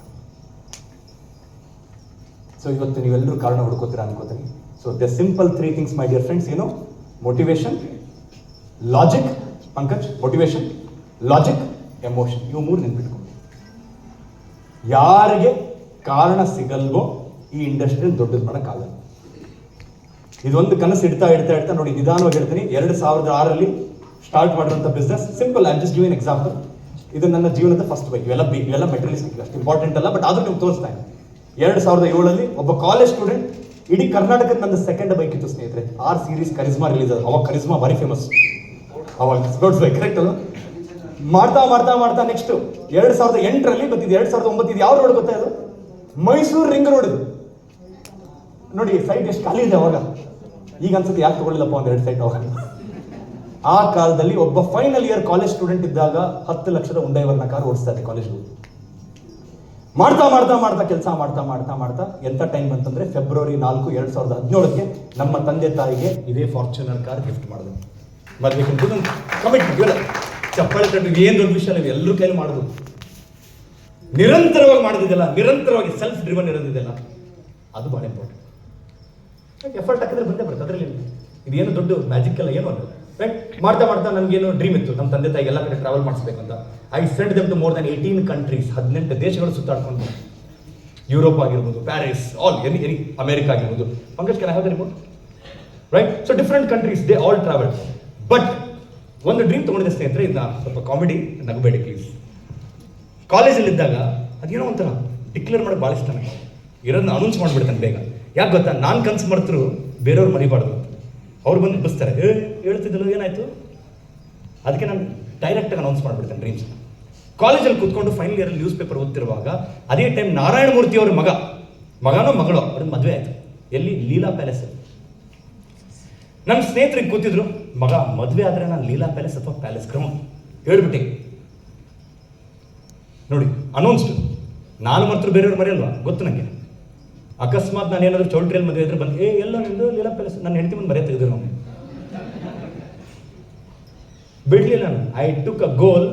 ನಾನು ಫೈನಲಿ ಮದುವೆ ಆಗಿದ್ದು ಪ್ಯಾಲೇಸ್ ಗ್ರೌಂಡ್ಸಲ್ಲೇ. ನಾನು ಡ್ರೀಮ್ ತೊಗೊಂಡಿದ್ದೆ, I got married in palace grounds. ಇಲ್ಲಿ ಒಂದು ಎಕ್ಸಾಂಪಲ್ ಕೊಡ್ತೀನಿ, ಏನು ಕಾಮಿಡಿ ಅಂತ. ನೋಡಕ್ಕೆ ಹೋಗಿದ್ದೆ ನಾನು ಮದುವೆಗಿಂತ ಮುಂಚೆ, ಚೆಕ್ ಮಾಡೋಕ್ಕೆ ಹೋಗಿದ್ದೆ ಯಾವ ಜಾಗ ಹೇಗಿದೆ ಏನಿದೆ ಎಲ್ಲ. ನಿಮಗೆಲ್ಲರೂ ಗೊತ್ತಿದೆ, ಅರಮನೆ ಮೈದಾನ ಕೇಳಿದ್ರಲ್ಲ, ಪ್ಯಾಲೇಸ್ ಗ್ರೌಂಡ್ ಎಲ್ಲ ತುಂಬ ಯಶ್ ಅಲ್ಲೇ ಮದುವೆ ಆಯಿತು. ಎಲ್ಲ lot of people get married ಇದ್ದಾರೆ. ಇವರೆಲ್ಲ ಬಿಸ್ನೆಸ್ಸಲ್ಲಿ ಇರೋರು, ಟೈಕೂನ್ಸ್. ಅಲ್ಲಿ ತೋರಿಸ್ತಿರೋರು ಎಲ್ಲ ತೋರಿಸಿದ್ರು. ಲಾಸ್ಟಿಗೆ ಅಪ್ಪ ಬಂದಿಲ್ಲ ಅಂತ 2-3 ಸಲ ಕೇಳಿದೆ. ನಾನು ತಲೆ ಕೆಡ್ತೀನಿ, ಯಾಕ್ರಿ ನೀವು ಪದೇ ಪದೇ ಅಪ್ಪ ಬಂದಿಲ್ಲ ಅಂತ. ಅಲ್ಲ ಸರ್, ನಾನು ಅಡ್ವಾನ್ಸ್ ಚೆಕ್ ಕೊಡಬೇಕಲ್ಲ. ಅವ್ರಿಗೆ ಏನು ಅನುಭವ ಇತ್ತು ಅಂತಂದರೆ, ಒಬ್ಬ ಸಿರಿವಂತ ಅಪ್ಪ ಬಂದು ತನ್ನ ಮಗನ ಮದುವೆ ಮಾಡ್ತಾನೋ ಅನ್ನೋ ಅನುಭವ ಇತ್ತು ಅವರಿಗೆ. ಫಸ್ಟ್ ಟೈಮ್ ಒಬ್ಬ ಸಿರಿವಂತ ಮಗ ಬಂದೇನಂತ ಅವನಿಗೆ ಗೊತ್ತಿದ್ದು. ರೈಟ್ ಅಲ್ಲೇ I get the check. So ಇಂಥ ಅನುಭವಗಳಿದೆಲ್ಲ ಜೀವನದಲ್ಲಿ, it will set that kind of momentum going in your life. ಇದನ್ನು ಮಾಡ್ತಾ ಮಾಡ್ತಾ ಮಾಡ್ತಾ ದೆನ್ ಸಿ ಸೆಮಿನಾರ್ಸ್ ಆಗಿರೋದು. NGV ಸ್ಟೇಡಿಯಂ ಕೇಳಿದ್ರಲ್ಲ, ನ್ಯಾಷನಲ್ ಗೇಮ್ಸ್ ವಿಲೇಜ್, ಆ ಸ್ಟೇಡಿಯಮಲ್ಲಿ ದೊಡ್ಡ ದೊಡ್ಡ ಇವೆಂಟು. ಮೈಸೂರಲ್ಲಿ ಕಲಾಮಂದಿರ ಕೇಳಿದ್ರಲ್ಲ, ಅಲ್ಲೂ ಇವೆಂಟು. ಇವೆಲ್ಲ ನೋಡಿ, ಇಷ್ಟು ಬೈಕ್ಗಳೆಲ್ಲ 18-19 ವಯಸ್ಸು. They all belong to college students. ತಮ್ಮ ಕಾಲ ಮೇಲೆ ನಿಂತ್ಕೊಂಡಿರುವಂಥ ಸಂದರ್ಭ ಇಂಡಸ್ಟ್ರಿಯಿಂದ. ಇವತ್ತು ಇವರೆಲ್ಲರೂ ಯಾವ ಮಟ್ಟಕ್ಕೆ ಬೆಳೆದಿದ್ದಾರೆ, ಯಾವುದೇ ಇಂಡಸ್ಟ್ರಿಗೆ ಹೋಗಿದ್ದಾರೆ, they all are excelling in that industry. ಯಾಕಂದರೆ ಈ ಇಂಡಸ್ಟ್ರಿದು ಅಷ್ಟು ದ ಪವರ್ ಇದೆ ಅಂತ ಹೇಳಿದ್ರೆ ತಪ್ಪಾಗಲ್ಲ ಸ್ನೇಹಿತರೆ. ಅದೇ ಥರ ಇದು ನೋಡಿ, ಇವೆಲ್ಲ ಕಾರ್ಗಳು, just can go back Pankaj, ಇವೆಲ್ಲ ಕಾರ್ಗಳು ಯಾರು ಗೊತ್ತಾ, 21 ವಯಸ್ಸಿರೋಂಥ ಕಾಲೇಜ್ ಸ್ಟೂಡೆಂಟ್ಸ್. ಇದು ಎಲ್ಲಿ? ನಿಮ್ಯಾನ್ಸ್ ಕೇಳಿದ್ರೆ, ನಿಮ್ಯಾನ್ಸ್ ಕನ್ವೆನ್ಷನ್ ಸೆಂಟರ್, ಅದ್ರ ಮುಂದೆ ನಿಂತಿರೋ ಗಾಡಿಗಳು. ಅದೇ ಥರ ಇಂಟರ್ನ್ಯಾಷನಲ್ ಟ್ರಿಪ್ಸ್ ಅವೆಲ್ಲ ಆಗಿದೆ, ಅದ್ರ ಬಗ್ಗೆ ನಾನು ಜಾಸ್ತಿ ಹೋಗಲ್ಲ. Right, so what I'm trying to say to all of you, 13 ವರ್ಷ actively I was involved in direct selling industry. Last 6 ವರ್ಷದಿಂದ I am actively involved with direct selling entities plus the entire corporate world. ಆ perspectives ನಾನು ಹೇಳ್ತೀನಿ. I had this opportunity to work with ನಮ್ಮ ರಾಹುಲ್ ಸುಧಾನ್ಜಿ. ತುಂಬ is promoting very nicely industry. ಅವ್ರ ಜೊತೆ coordinate ಮಾಡಿಕೊಂಡು we had lot of events. Please ಅಷ್ಟೇ ಅಲ್ಲ, ಇವರೆಲ್ಲ ನಿಮ್ಗೆ ಗೊತ್ತಿರಬೇಕು. ಈಗ ಸದ್ಯಕ್ಕೆ ವೈಸ್ ಚಾನ್ಸಲರ್ ಅಶೋಕ್ ಪಾಟೀಲ್ ಅವರು, professor Ashok Patil, vice chancellor of national law school of India university Ranchi, NLSI. ಮುಂಚೆ ಇವರು ಇಲ್ಲೇ ನಮ್ಮ ಬೆಂಗಳೂರು NLSI ಇದ್ರು. He was the one who contributed lot for consumer protection act because he was consumer chair. Right, I had an opportunity to sit with him, discuss lot. ಎಷ್ಟೊಂದು ಕೂತ್ಕೊಂಡು discussion ಆಗಿದೆ. ಇದು ಮೊನ್ನೆ ರೀಸೆಂಟ್ ಇವೆಂಟ್. ಇದೇ ಥರ ಅಷ್ಟೇ ಅಲ್ಲ, ಇದು ಬರೀ ಡೈರೆಕ್ಟ್ ಸೆಲ್ಲಿಂಗ್ ಅಂತಲ್ಲ, ಹಲವಾರು ವಿಷಯಗಳಲ್ಲಿ I have an opportunity to work with. ಮೊನ್ನೆ ರೀಸೆಂಟಾಗಿ ಬೇರುಂಡ ಫೌಂಡೇಶನ್ ಕೇಳಿರಬೇಕು, ಮಹಾರಾಜರವರು, ಅಲ್ಲೂ ಕೂಡ I got a chance to visit there. So different ಅಂದರೆ ಪರ್ಸ್ಪೆಕ್ಟಿವ್ ಸಿಗ್ತಾ ಇದೆ. ಈ ಅನುಭವಗಳಿಂದ ಒಂದು ನನಗೆ ಅರ್ಥ ಆಗಿದ್ದು ಏನು ಗೊತ್ತಾ ಸ್ನೇಹಿತರೆ, ಇವತ್ತಿನ ಕಾಲದಲ್ಲಿ ಕಲಿಯೋದು ಎಷ್ಟು ಇಂಪಾರ್ಟೆಂಟ್ ಅಂತ. ನಂಗೆ ಇಲ್ಲಿ ಎಷ್ಟೊಂದು ಸೀನಿಯರ್ಸ್ ಕಾಣ್ತಾ ಇದ್ದೀರಾ. ಫಸ್ಟ್ ಆಫ್ ಆಲ್ ನಿಮ್ಮೆಲ್ಲರಿಗೂ ಒಂದು ದೊಡ್ಡ ಚಪ್ಪಾಳೆ ಬರಲಿ ಸ್ನೇಹಿತರೆ. ಯಾಕಂತಂದ್ರೆ ವಯಸ್ಸು ತಕ್ಕ ಹಾಗೆ ತಪ್ಪು ತಿಳ್ಕೊಬೇಡಿ, ಅಹಂಕಾರ ಜಾಸ್ತಿ ಆಗ್ತಾ ಇರುತ್ತೆ. ಈಗೋ ಇವನು ಯಾರು ಬಂದು ಯಂಗ್ಸ್ಟರ್ ಬಂದ್ಬಿಟ್ಟು ನಮಗೇನು ಹೇಳ್ಕೊಡ್ತಾನೆ ಅಂತ ಇರುತ್ತೆ. ಏನು ಅನುಭವ? ನನ್ನ ವಯಸ್ಸಿನಷ್ಟು ಅನುಭವ ಇಲ್ಲ ಇವನ ಅನುಭವ ಇದೆಲ್ಲ ಅಲ್ಲ ಸರಿ, ಇವನ ವಯಸ್ಸು ನಮ್ಮ ಅನುಭವದಷ್ಟಿಲ್ಲ, ಒಪ್ಕೋತಾನೆ. ಆದರೂ ಕೂಡ ನೀವು ಕುತ್ಕೊಂಡು ಕಲಿಯೋದು ತೋರಿಸ್ತಿದ್ರಲ್ಲ, ಅದೆಷ್ಟು ಇಂಪಾರ್ಟೆಂಟ್ ಅಂತ ಹೇಳ್ತಾರೆ. ಸೊ ಇವತ್ತು ಡೈರೆಕ್ಟ್ ಸೆಲ್ಲಿಂಗಲ್ಲಿ ಒಂದು ಪ್ರಾಬ್ಲಮ್ ಇದೆ ಸ್ನೇಹಿತರೆ, ಇದು ನಾವೆಲ್ಲರೂ ಒಪ್ಕೋಬೇಕು. ಒಂದು corporate, you come from a corporate background, correct? So Prateek ಅವರು ಎಷ್ಟು you come from a corporate background. ಒಂದು ಕಾರ್ಪೊರೇಟಲ್ಲಿ ವರ್ಕ್ ಮಾಡಬೇಕಂತಂದರೆ ವಿಚಾರ ಮಾಡಿ, ಒಂದು ಇನ್ಫೋಸಿಸ್ ಆಗಿರ್ಬೋದು, ವಿಪ್ರೋ ಆಗಿರ್ಬೋದು, TCS, ಹೇಗೆ ಫಿಲ್ಟ್ರೇಷನ್ ನಡೆಯುತ್ತೆ ಫಸ್ಟ್ ಇದನ್ನ ಅರ್ಥ ಮಾಡ್ಕೊಂಡು.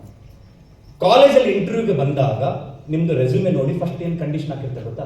10th 60 ಇರಬೇಕು, PUC 60 ಇರಬೇಕು, 12th ಇಂಜಿನಿಯರಿಂಗ್ ಅಲ್ಲಿ 60% ಮಿನಿಮಮ್. ಇದಿದ್ರೆ ಯು ಆರ್ ಕ್ವಾಲಿಫೈಡ್ ಫಸ್ಟ್. ಅದರಲ್ಲಿ ಇದ್ದವ್ರು ಬರ್ತಾರೆ, ಅವ್ರ ಆಪ್ಟಿಟ್ಯೂಡ್ ಅಂಡ್ ಲಾಜಿಕಲ್ ರೀಸನಿಂಗ್ ಬರೀತಾರೆ. ಅಂದ್ರೆ ನಿಮ್ಮ ವಿಚಾರ ಅನಲಿಟಿಕಲ್ ಸ್ಕಿಲ್ಸ್ ಹೇಗಿದೆ, ಲಾಜಿಕಲ್ ರೀಸನಿಂಗ್ ಇದೆ ಚೆಕ್ ಮಾಡಿ. ಅಂದ್ರೆ ಬುದ್ಧಿವಂತಿಕೆ ಇದೆ ನನಗೆ, ಯೋಚನೆ ಮಾಡುವಂತ ಶಕ್ತಿ ಇದೆ ನನಗೆ. ಅಲ್ಲಿ ಒಂದು 300 ಜನ ಕುತ್ಕೊಂಡ್ರೆ ಅದರಲ್ಲಿ 150 ಜನ ಮನೆ ಕಳಿಸಿ ಬನ್ರಪ್ಪ ನೀವು 150 ಜನ ಮುಂದೆ. ಇವ್ರಿಗೆ ಗ್ರೂಪ್ ಡಿಸ್ಕಷನ್ ಹೇಗೆ ಮಾತಾಡ್ತಾರೆ ಇವರು. ಆ 150ರಲ್ಲಿ ಮತ್ತೆ 50 ಜನ ಉಳಿಸ್ಕೋತಾರೆ. ಈ 50 ಜನರಲ್ಲಿ ಟೆಕ್ನಿಕಲ್ ಇಂಟರ್ವ್ಯೂ, HR ಇಂಟರ್ವ್ಯೂ ಮಾಡಿ ತಿಳ್ಕೊಂಡು ಇವ್ರಿಗೆಲ್ಲ ಗೊತ್ತಾ. ಈ 50 ಜನರಲ್ಲಿ 10 ಜನ ಸೆಲೆಕ್ಟ್ ಮಾಡಿ ಮೈಸೂರಿಗೆ ಕಳಿಸಿ ಮೈಸೂರಲ್ಲಿ 6 ತಿಂಗಳ ಟ್ರೈನಿಂಗ್ ಮಾಡಿ ಅದಾದ್ಮೇಲೆ ಕೂತ್ಕೊಂಡು ಕಂಪ್ನಿಯಲ್ಲಿ ವರ್ಕ್ ಮಾಡ್ತಾರೆ. ಅಂದ್ರೆ ಅರ್ಥ ಮಾಡ್ಕೊಡಿ, ಒಂದು ಸಂಸ್ಥೆಯಲ್ಲಿ ವರ್ಕ್ ಮಾಡಬೇಕಂದ್ರೆ ಎಷ್ಟು ಪ್ರೊಸೆಸ್ ಆಗಿ ಬರ್ತಾರೆ. ಬಟ್ ನಮ್ಮ ಡೈರೆಕ್ಟ್ ಸೆಲ್ಲಿಂಗ್ ಇಂಡಸ್ಟ್ರಿ ಎಂಥದ್ದು, ಎಲ್ಲಾದ್ರೂ ಇಂಟರ್ವ್ಯೂ ತಗೋತಾರೆ, ಯಾರು ಬರ್ತಾರೆ ಯಾರಿಗೂ ಗೊತ್ತಿಲ್ಲ. It is wide open. ಎಷ್ಟಿದು ಒಳ್ಳೇದು ಅಷ್ಟೇ ಕೂಡ ಕೆಟ್ಟದ್ದು ಕೂಡ. ತಪ್ಪು ತಿಳ್ಕೊಬೇಡಿ. ಕೆಟ್ಟದ್ದು ಯಾಕೆ? Because it becomes very unorganised. ಎಲ್ಲರ ವಿಚಾರಧಾರೆಗಳು ಬೇರೆ ಬೇರೆ ಬೇರೆ ಬೇರೆ ಬೇರೆ. ಅದಕ್ಕೆ ಬಿಹೇವಿಯರ್ ಅಲ್ಲಿ ಸ್ವಲ್ಪ ಚಾಲೆಂಜಸ್ ಬರ್ತವೆ. ಅವ್ನು ಮಾತು ಕೇಳಿದ ಒಬ್ಬನು ಏಕವಚನದಲ್ಲಿ ಮಾತಾಡ್ತಿರ್ತಾನೆ ಒಬ್ಬ ವ್ಯಕ್ತಿ, ಪಾಲಿಶ್ಡ್ ಇರಲ್ಲ ಕಮ್ಯುನಿಕೇಶನ್. ಹೌದು ಇಲ್ಲ, ಹೀಗಾದಾಗ ಏನಾಗುತ್ತೆ, ಲಿಫ್ಟ್ ಬರಕ್ಕೆ ಸ್ಟಾರ್ಟ್ ಆಗುತ್ತೆ. ಅದಕ್ಕೆ it is very very very very important to understand that training is important. Training ಅನ್ನೋಕಿನ ಲರ್ನಿಂಗ್ ಇಸ್ ಇಂಪಾರ್ಟೆಂಟ್. ಟ್ರೈನಿಂಗ್ ಸಿಗ್ತಾನೆ ಇರುತ್ತೆ, ಕಲಿಯೋದು ಬಹಳ ಇಂಪಾರ್ಟೆಂಟ್ ಅಂತ ಫಸ್ಟ್ ನಾನು ಹೇಳ್ತೇನೆ. ಯಾಕಂದ್ರೆ ಎಲ್ಲರೂ ಒಂದೇ ಥರ first we have to understand common. ಅದಕ್ಕೆ ಹೇಳ್ತೀನಿ ಸಿಸ್ಟಮ್ ಇಸ್ ವೆರಿ ಇಂಪಾರ್ಟೆಂಟ್. ಮನುಷ್ಯರ ಮೇಲೆ ಯಾವತ್ತೂ ನೆಟ್ವರ್ಕ್ ನಿಲ್ಲಬಾರ್ದು. ಒಬ್ಬೊಬ್ರಿಗೆ ಇರುತ್ತೆ ಫೀಲಿಂಗ್, ಸರ್ ನೋಡ್ರಿ ಸರ್ ಈಗ ಮೈಸೂರಿಗೆ ಹೋಗ್ತಾನೆ 25 ಸೇಲ್ ಹಿಂಗೆ ತೊಗೊಂಡು ಬರ್ತಾನೆ. Good, congratulations. ಸಪೋಸ್ ಒಂದು ತಿಂಗಳ ಡೆಂಗ್ಯೂ ಬಂದು ಹಾಸ್ಪಿಟಲ್ ಇದ್ರೆ ಅರೆ ಡಮಾರಲ್ಲ ಸೇಲ್ಸ್ ಡಮಾರ್ ಅಂದ್ರೆ ಅರ್ಥ ಏನು? ಇದು ಮನುಷ್ಯನ ಮೇಲೆ ನಿಂತಿದೆ. ಯಾವತ್ತೂ ಕೂಡ ನಿಮ್ಮ ಬಿಸ್ನೆಸ್ ಒಂದು ಮನುಷ್ಯನ ಮೇಲೆ ನಿಲ್ಲಬಾರ್ದು ಸ್ನೇಹಿತರೆ, ಸಿಸ್ಟಮ್ ಮೇಲೆ ನಿಲ್ಲಬೇಕು. ನೆನಪಿರಿ, ಇವತ್ತು ಎಷ್ಟು ನಾನು ನೋಡ್ತಿರ್ತೇನೆ, ಸುಮ್ಮನೆ ಭಯ ಬಿಡ್ತಿರ್ತಾರೆ. ಸರ್ ನಾನು ಎಲ್ಲ ಚೆನ್ನಾಗಿ ಮಾಡ್ತಿದ್ದೆ, ನನ್ನ ಟೀಮ್ ಚೆನ್ನಾಗಿತ್ತು, ಇನ್ನೊಂದು ಕಂಪ್ನಿ ಹೋಗ್ಬಿಡ್ತು ಸರ್, ಈಗ ಏನು ಮಾಡಲಿ ನಾನು? Because it is not running on system. It doesn't have a proper communication channels, proper ಒಂದು ಸಿಸ್ಟಮ್ ಇಲ್ಲ ಅಂತ ಅದಕ್ಕೆ ಟ್ರೈನಿಂಗ್ ಇಲ್ಲ. ನಾನು ಸಿಂಪಲ್ ಯಾಕೆ ಹೇಳ್ತೇನೆ ಅಂತಂದ್ರೆ, ನೀವು ಇದು ನೋಡಿ ಒಂದು ಎಕ್ಸಾಂಪಲ್ ಕೊಡ್ತೇನೆ. ಈಗಿನ ಕಾಲದಲ್ಲಿ 2 ಥರ ಡಿಸ್ರಪ್ಷನ್ ಆಗ್ತಾ ಇದೆ ಸ್ನೇಹಿತರೆ. ಇನ್ನೊಂದು 5 ನಿಮಿಷ ತಗೊಂಡು ಅಲ್ಲಿ ಕ್ಲೋಸ್ ಮಾಡ್ಕೊ. 2 ಟೈಪ್ ಆಫ್ ಡಿಸ್ರಪ್ಷನ್ಸ್. ಒಂದು, ಏನೇ ಒಂದು ಕ್ರೈಸಿಸ್ ಬರ್ತಾವ, ರೈಟ್? ಕ್ರೈಸಿಸ್ ಅಥವಾ ಚೇಂಜ್ ಅಂದ್ರೆ ಏನಪ್ಪ? ಈಗ ಸಂಸ್ಥೆಯಲ್ಲಿ ತಪ್ಪು ತಿಳ್ಕೊಬೇಡಿ, ಈಗ ನಮ್ಮ ಸಾಗರ್ ಜೋಶಿ ಅವರು ಇದ್ದಾರೆ, ಅವ್ರು ಏನೋ ಒಂದು ಹೊಸ ರೂಲ್ ತೊಗೊಂಡು ಬರ್ತಾರೆ ಅಂತ ಇಟ್ಕೊಂಡು ಕಂಪ್ನಿ. ಯಾಕೆ? ಒಂದು ಒಳ್ಳೆ ಉದ್ದೇಶ ಇಟ್ಕೊಂಡೆ, ಯಾಕಂದ್ರೆ ಗೌರ್ಮೆಂಟ್ ಹೇಳಿರುತ್ತೆ ಈ ಪಾಲಿಸಿ ಚೇಂಜ್ ಮಾಡಬೇಕು, ಬಟ್ ನಮಗದು ಇಷ್ಟ ಆಗಲ್ಲ. ಅವಾಗ ಏನಂತ ಡಿಸ್ರಪ್ಟ್ ಆಯ್ತು. ಅವಾಗ ಎಲ್ಲರೂ ಇದಾಗಲ್ಲ ಬಿಡೆ ಸ್ಟಾರ್ಟ್ ಗೋಳಾಡಕ್ಕೆ ಸ್ಟಾರ್ಟ್ ಮಾಡ್ಬಿಡ್ತಾವೆ. ಕರೆಕ್ಟಾ? ಅದೇ ಹೇಳ್ತೀನಿ. ಸ್ವಲ್ಪ ಯಾರಿಗೂ ಇಷ್ಟ ಇರಲ್ಲ ಡಿಸ್ಟರ್ಬ್ ಮಾಡೋಕ್ಕೆ. ಈಗ ಮೋದಿಯವರಾಗಲಿ ಸಿದ್ದರಾಮಯ್ಯವರಾಗಲಿ ಒಂದು ಪಾಲಿಸಿ ಮಾಡ್ಬೇಕಂದ್ರೆ ಯಾರಿಗೂ ಡಿಸ್ಟರ್ಬ್ ಮಾಡೋಕೆ ಇಷ್ಟ ಇರಲ್ಲ ಜನರನ್ನ. ಯಾಕೆ? ಒಂದ್ಸಲ ಅವ್ರು ಡಿಸ್ಟರ್ಬ್ ಮಾಡಿಬಿಟ್ರೆ ನೆಕ್ಸ್ಟ್ ಟೈಮ್ ಎಲೆಕ್ಷನ್ ಕಳ್ಕೋಬಹುದು. ಹೆಂಗಿರ್ತಾರೆ ನಡೀತಾ ಇರಲಿ ಅಂತ ಸುಮ್ಮನೆ ಇರ್ತಾರೆ ಎಷ್ಟೊಂದು ಜನ. ಅಂತ ಟೈಮ್ ಒಬ್ಬರು ನೇತೃತ್ವ ವಹಿಸಿರೋರು ಏನಾದರೂ ಒಂದು ಬದಲಾವಣೆ ಪರಿವರ್ತನೆ ತರ್ತಿದ್ದಾರೆ ಅಂದ್ರೆ ಅದು ಏನೋ ಒಂದು ಉದ್ದೇಶ ಇರುತ್ತೆ, ಒಳ್ಳೆ ಉದ್ದೇಶ ಇರುತ್ತೆ, ಬಟ್ ಅದು ನಮಗೆ ಕಂಫರ್ಟಬಲ್ ಇರಲ್ಲ. ಅದಕ್ಕೆ ನಾವೇನು ಮಾಡ್ತೀವಿ, ಈಸಿ ಇತ್ತು ಟಫ್ ಆಗಿಬಿಡ್ತಲ್ಲ, ಆಟಿಟ್ಯೂಡ್ ಚೇಂಜ್ ಆಗಿಬಿಡುತ್ತೆ. ಎರಡನೇ ಗ್ರೋತ್. ಒಬ್ಬೊಬ್ಬರು ಇರ್ತಾರೆ ಲೀಡರ್ಸ್, ಸಡನ್ ಆಗಿ 1-2 ಜನ ಬರ್ತಾರೆ ಟೀಮಲ್ಲಿ ಟನ್ ಅಂತ ಉಡಾಯಿಸ್ಬಿಡ್ತಾರೆ. ರಾತ್ರೋ ರಾತ್ರಿ 1000 ನೆಟ್ವರ್ಕ್. ಈಗ ಏನು ಮಾಡ್ಬೇಕು ಗೊತ್ತಿಲ್ಲ, ಅದೇ ಇನ್ಕಮ್ ಆಗ್ಬಿಡ್ತೀವಿ, ಏನು ಮಾಡ್ಬೇಕು ಗೊತ್ತಿಲ್ಲ, ಮ್ಯಾನೇಜ್ ಮಾಡಕ್ ಬರಲ್ಲ.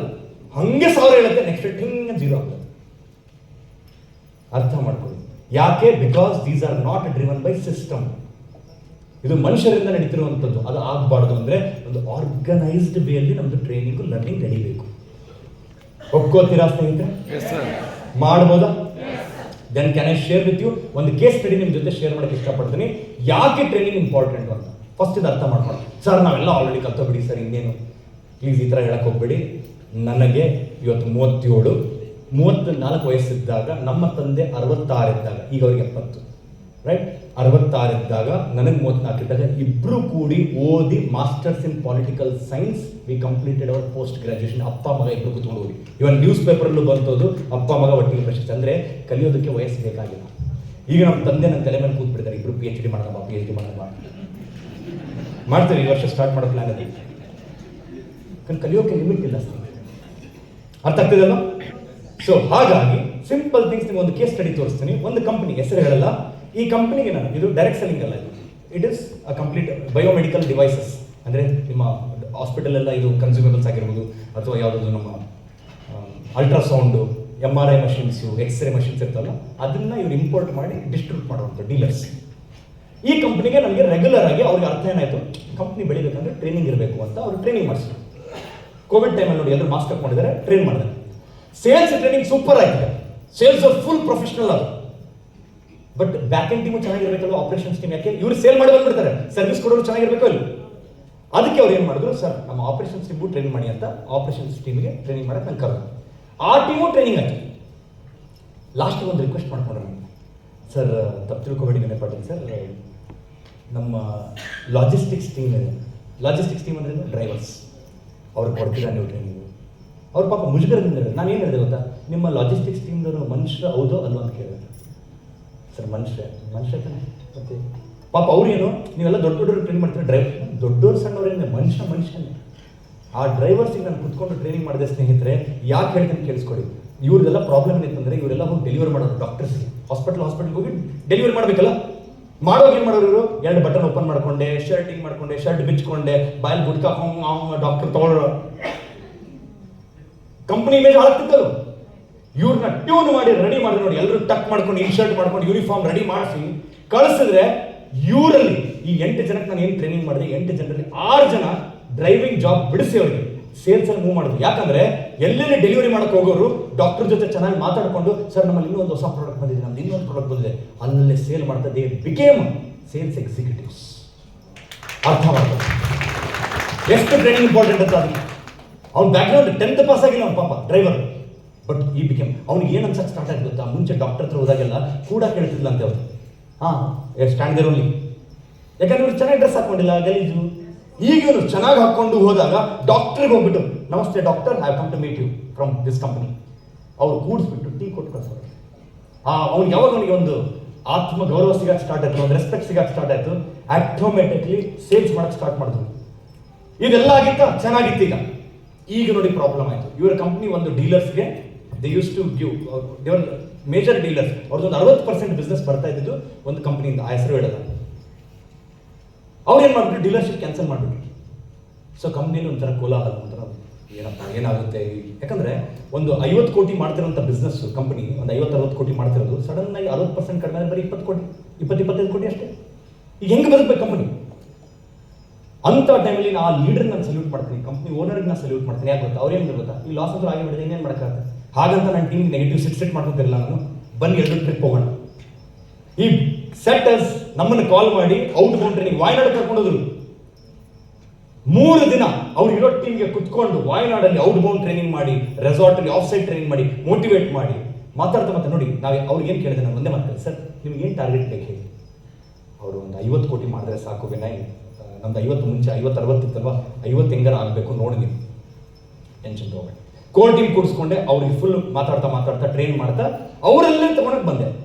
ಯಾವ ಥರ ಮೋಟಿವೇಟ್ ಆಗಿದ್ರು, ಯಾವ ಥರ ಎಕ್ಸೈಟ್ ಆಗಿದ್ರು ಅಂತಂದ್ರೆ, ಅವರು ಒಬ್ಬೊಬ್ಬರೇ ಬಂದು, ಸರ್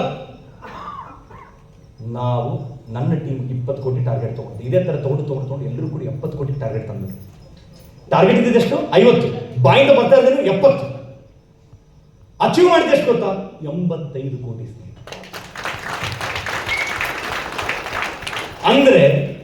ಅಂದ್ರೆ ಹೇಗೆ ಒಂದು ನೋಡಿ, ನಾನು ಎದಕ್ಕೆ ಎಷ್ಟೊಂದು ಜನ ಏನಾಗುತ್ತೆ ಗೊತ್ತಾ, ಕಲಿಯೋದಂತ ಬಂದಾಗ ಯಾಕೆ ಖರ್ಚು ಮಾಡಬೇಕಂತ ನೋಡಿ. ಪುಸ್ತಕ ಒಂದು ತಗೊಳಕ್ಕೆ ಹಿಂದೆ ಮುಂದೆ ನೋಡ್ತೀವಿ, 300 ರೂಪಾಯಿ ಬೇಕಾದ್ರೆ ಪಿಜ್ಜಾ ಬರ್ಗರ್ ತಿಂದು ಬರ್ತಾನೆ, ಆ ದೊಣ್ಣೆ ಬಿರಿಯಾನಿ ತಿಂದು ಬರ್ತಾನೆ, 300 ರೂಪಾಯಿ ಅನ್ಲಿಮಿಟೆಡ್. ಪುಸ್ತಕ ಜೀವನ ಚೇಂಜ್ ಮಾಡ್ತಿರ್ತಾರೆ, ನಮ್ಮ ವಿಚಾರಧಾರಣೆ ಚೇಂಜ್ ಮಾಡ್ತಿರ್ತಾರೆ, ಬೇಡ ಪುಸ್ತಕ. ಅರ್ಥ ಆಗ್ತಿಲ್ಲ, ಕಲಿಯೋದಷ್ಟು ಮಹತ್ವ ಇದೆ. ಯಾಕಂತಂದ್ರೆ ನನಗೆಲ್ಲ ಗೊತ್ತಿದೆ ಅಂತ ನಾವೇನಾದ್ರೂ ಕಡಲೆಕಾಯಿ ಕೈಯಲ್ಲಿ ಇಟ್ಕೊಂಡಿದ್ರೆ, ನಮ್ಮ ಕಡೆಯವ್ರಿಗೆ ಶೇಂಗಾ ಕೈಯಲ್ಲಿ ಇಟ್ಕೊಂಡಿದ್ರೆ, ಕೈ ಓಪನ್ ಮಾಡಿಲ್ಲ ಅಂದ್ರೆ ಈಗ ಒಂದು 10,000-20,000 ದುಡ್ಕೊಂಡ್ಬಿಟ್ಟಿರ್ತಾವೆ, ವಾರ 10,000 ಬರ್ತಿರುತ್ತೆ, ಅದು ಶೇಂಗಾ ಅಥವಾ ಕಡಲೆಕಾಯಿ. ಅದನ್ನ ನಾವು ಖರ್ಚು ಮಾಡೋಕ್ಕೆ ರೆಡಿ ಇಲ್ಲ ಅಂತಂದ್ರೆ, ದೇವರು ನಮ್ಮ ಕೈಯಲ್ಲಿ ಗೋಡಂಬಿ ಯಾವಾಗ ಕೊಡ್ತಾನೆ, ನೆನಪು ಮಾಡ್ಕೊ. ಯಾವಾಗ ಚಿಕ್ಕ ಕಲ್ತಿದ್ದ ಯಾವಾಗ ನಾವು ಹಣ ಸಂಪಾದಿಸ್ತೀವಿ ಅದನ್ನು ಸ್ವಲ್ಪ ಸ್ವಲ್ಪ ಖರ್ಚು ಮಾಡ್ತಾ ಹೋಗ್ತೀವಿ ಕಲಿಯೋದಕ್ಕೆ, ಅದೇ ಥರ ನಮ್ಮ ಕೈ ಓಪನ್ ಆಗುತ್ತೆ. ಸೊ ಹಾಗಾಗಿ ಸ್ನೇಹಿತರೆ, I am expecting you all, because ಒಂದು ಸಿಸ್ಟಮ್ ಸೆಟ್ ಮಾಡಕ್ಕೆ ಹೋಗ್ತಾ ಇದ್ದೀವಿ. ಸ್ಕಿಲ್ ಫಿಕ್ಸ್ ಜೊತೆ ಒಂದು ಪಯೋಟೋರಿಯಂ ನಮ್ಮ ಟೀಮ್ ಏನಿದೆ ಇಲ್ಲಿ ಕರ್ನಾಟಕ ಟೀಮ್, ಇವ್ರ ಜೊತೆ ಒಂದು ಟೈ ಅಪ್ ಮಾಡಿಕೊಂಡು we will be coming and training you, system set ಮಾಡೋಕ್ಕೆ, ಪ್ರೊಸೆಸ್ ಸೆಟ್ ಮಾಡೋಕ್ಕೆ, ಸೊ ದಟ್ ಯಾವುದೇ ಫೀಲ್ಡು ಯಾವುದೇ ಬ್ಯಾಕ್ಗ್ರೌಂಡ್ ಇಂದ ಬರಲಿ ಆ ವ್ಯಕ್ತಿ, ಯಾವುದೇ ಬ್ಯಾಕ್ಗ್ರೌಂಡ್ ಇಂದ ಬರಲಿ, ಅವನು ಈ ಟ್ರೈನಿಂಗ್ ಥ್ರೂ ಹೋಗ್ಬಿಟ್ರೆ, we call it as a 3 phase training. Phase basic, ಅವನು ಎಷ್ಟು ಓದಿರಲಿ ಓದದೇ ಇರಲಿ, ಯಾವುದೇ ಬ್ಯಾಕ್ಗ್ರೌಂಡ್ ಇರಲಿ, ಅವನು ಬಂದು ಈ 3 ಕಲ್ತ್ರೆ ಫಸ್ಟ್ ಅವನಿಗೆ ಡೈರೆಕ್ಟ್ ಸೆಲ್ಲಿಂಗ್ ಕ್ಲಾರಿಟಿ ಬರಬೇಕು. ಮೊದಲನೇದೇನು, business sale ethics and sales mastery. ಇದನ್ನ ಹೇಗೆ ಪ್ಲಾನ್ ಮಾಡಿದ್ರೆ ಅಂದ್ರೆ ಸ್ನೇಹಿತರೆ, 15 ದಿನದಲ್ಲಿ 3 ದಿನ ನೀವು ಕೊಡಲೇಬೇಕು. ಸಪೋಸ್ ಇವತ್ತು ಸ್ಟಾರ್ಟ್ ಮಾಡಿದ್ರೆ ಒಂದು ಟ್ರೈನಿಂಗ್ ಆಯ್ತು ಅಂತ ಇಟ್ಕೊಳ್ಳಿ, ಒಂದು ಫುಲ್ ಡೇ 6 ಗಂಟೆಗಳ ಕಾಲ, 6 ರಿಂದ 7 ಗಂಟೆ ಕಾಲ ಕೇವಲ 50 ಜನಕ್ಕೆ ಮಾತ್ರ, ಎಲ್ರಿಗೂ ಮಾಡೋದು. ಯಾಕೆ 50 ಇಸ್ ದ ನಂಬರ್, ಮ್ಯಾಕ್ಸಿಮಮ್ 100 ಅಂತ ನಾನು ಅನ್ಕೊಂಡಿದ್ದೀನಿ, ಬಟ್ 50 ಇದ್ರೆ ಎಂಗೇಜ್ಮೆಂಟ್ ಇರುತ್ತೆ.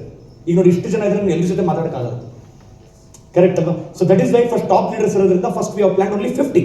ಅದಾದ್ಮೇಲೆ ವಿ ವಿಲ್ ಸಿ.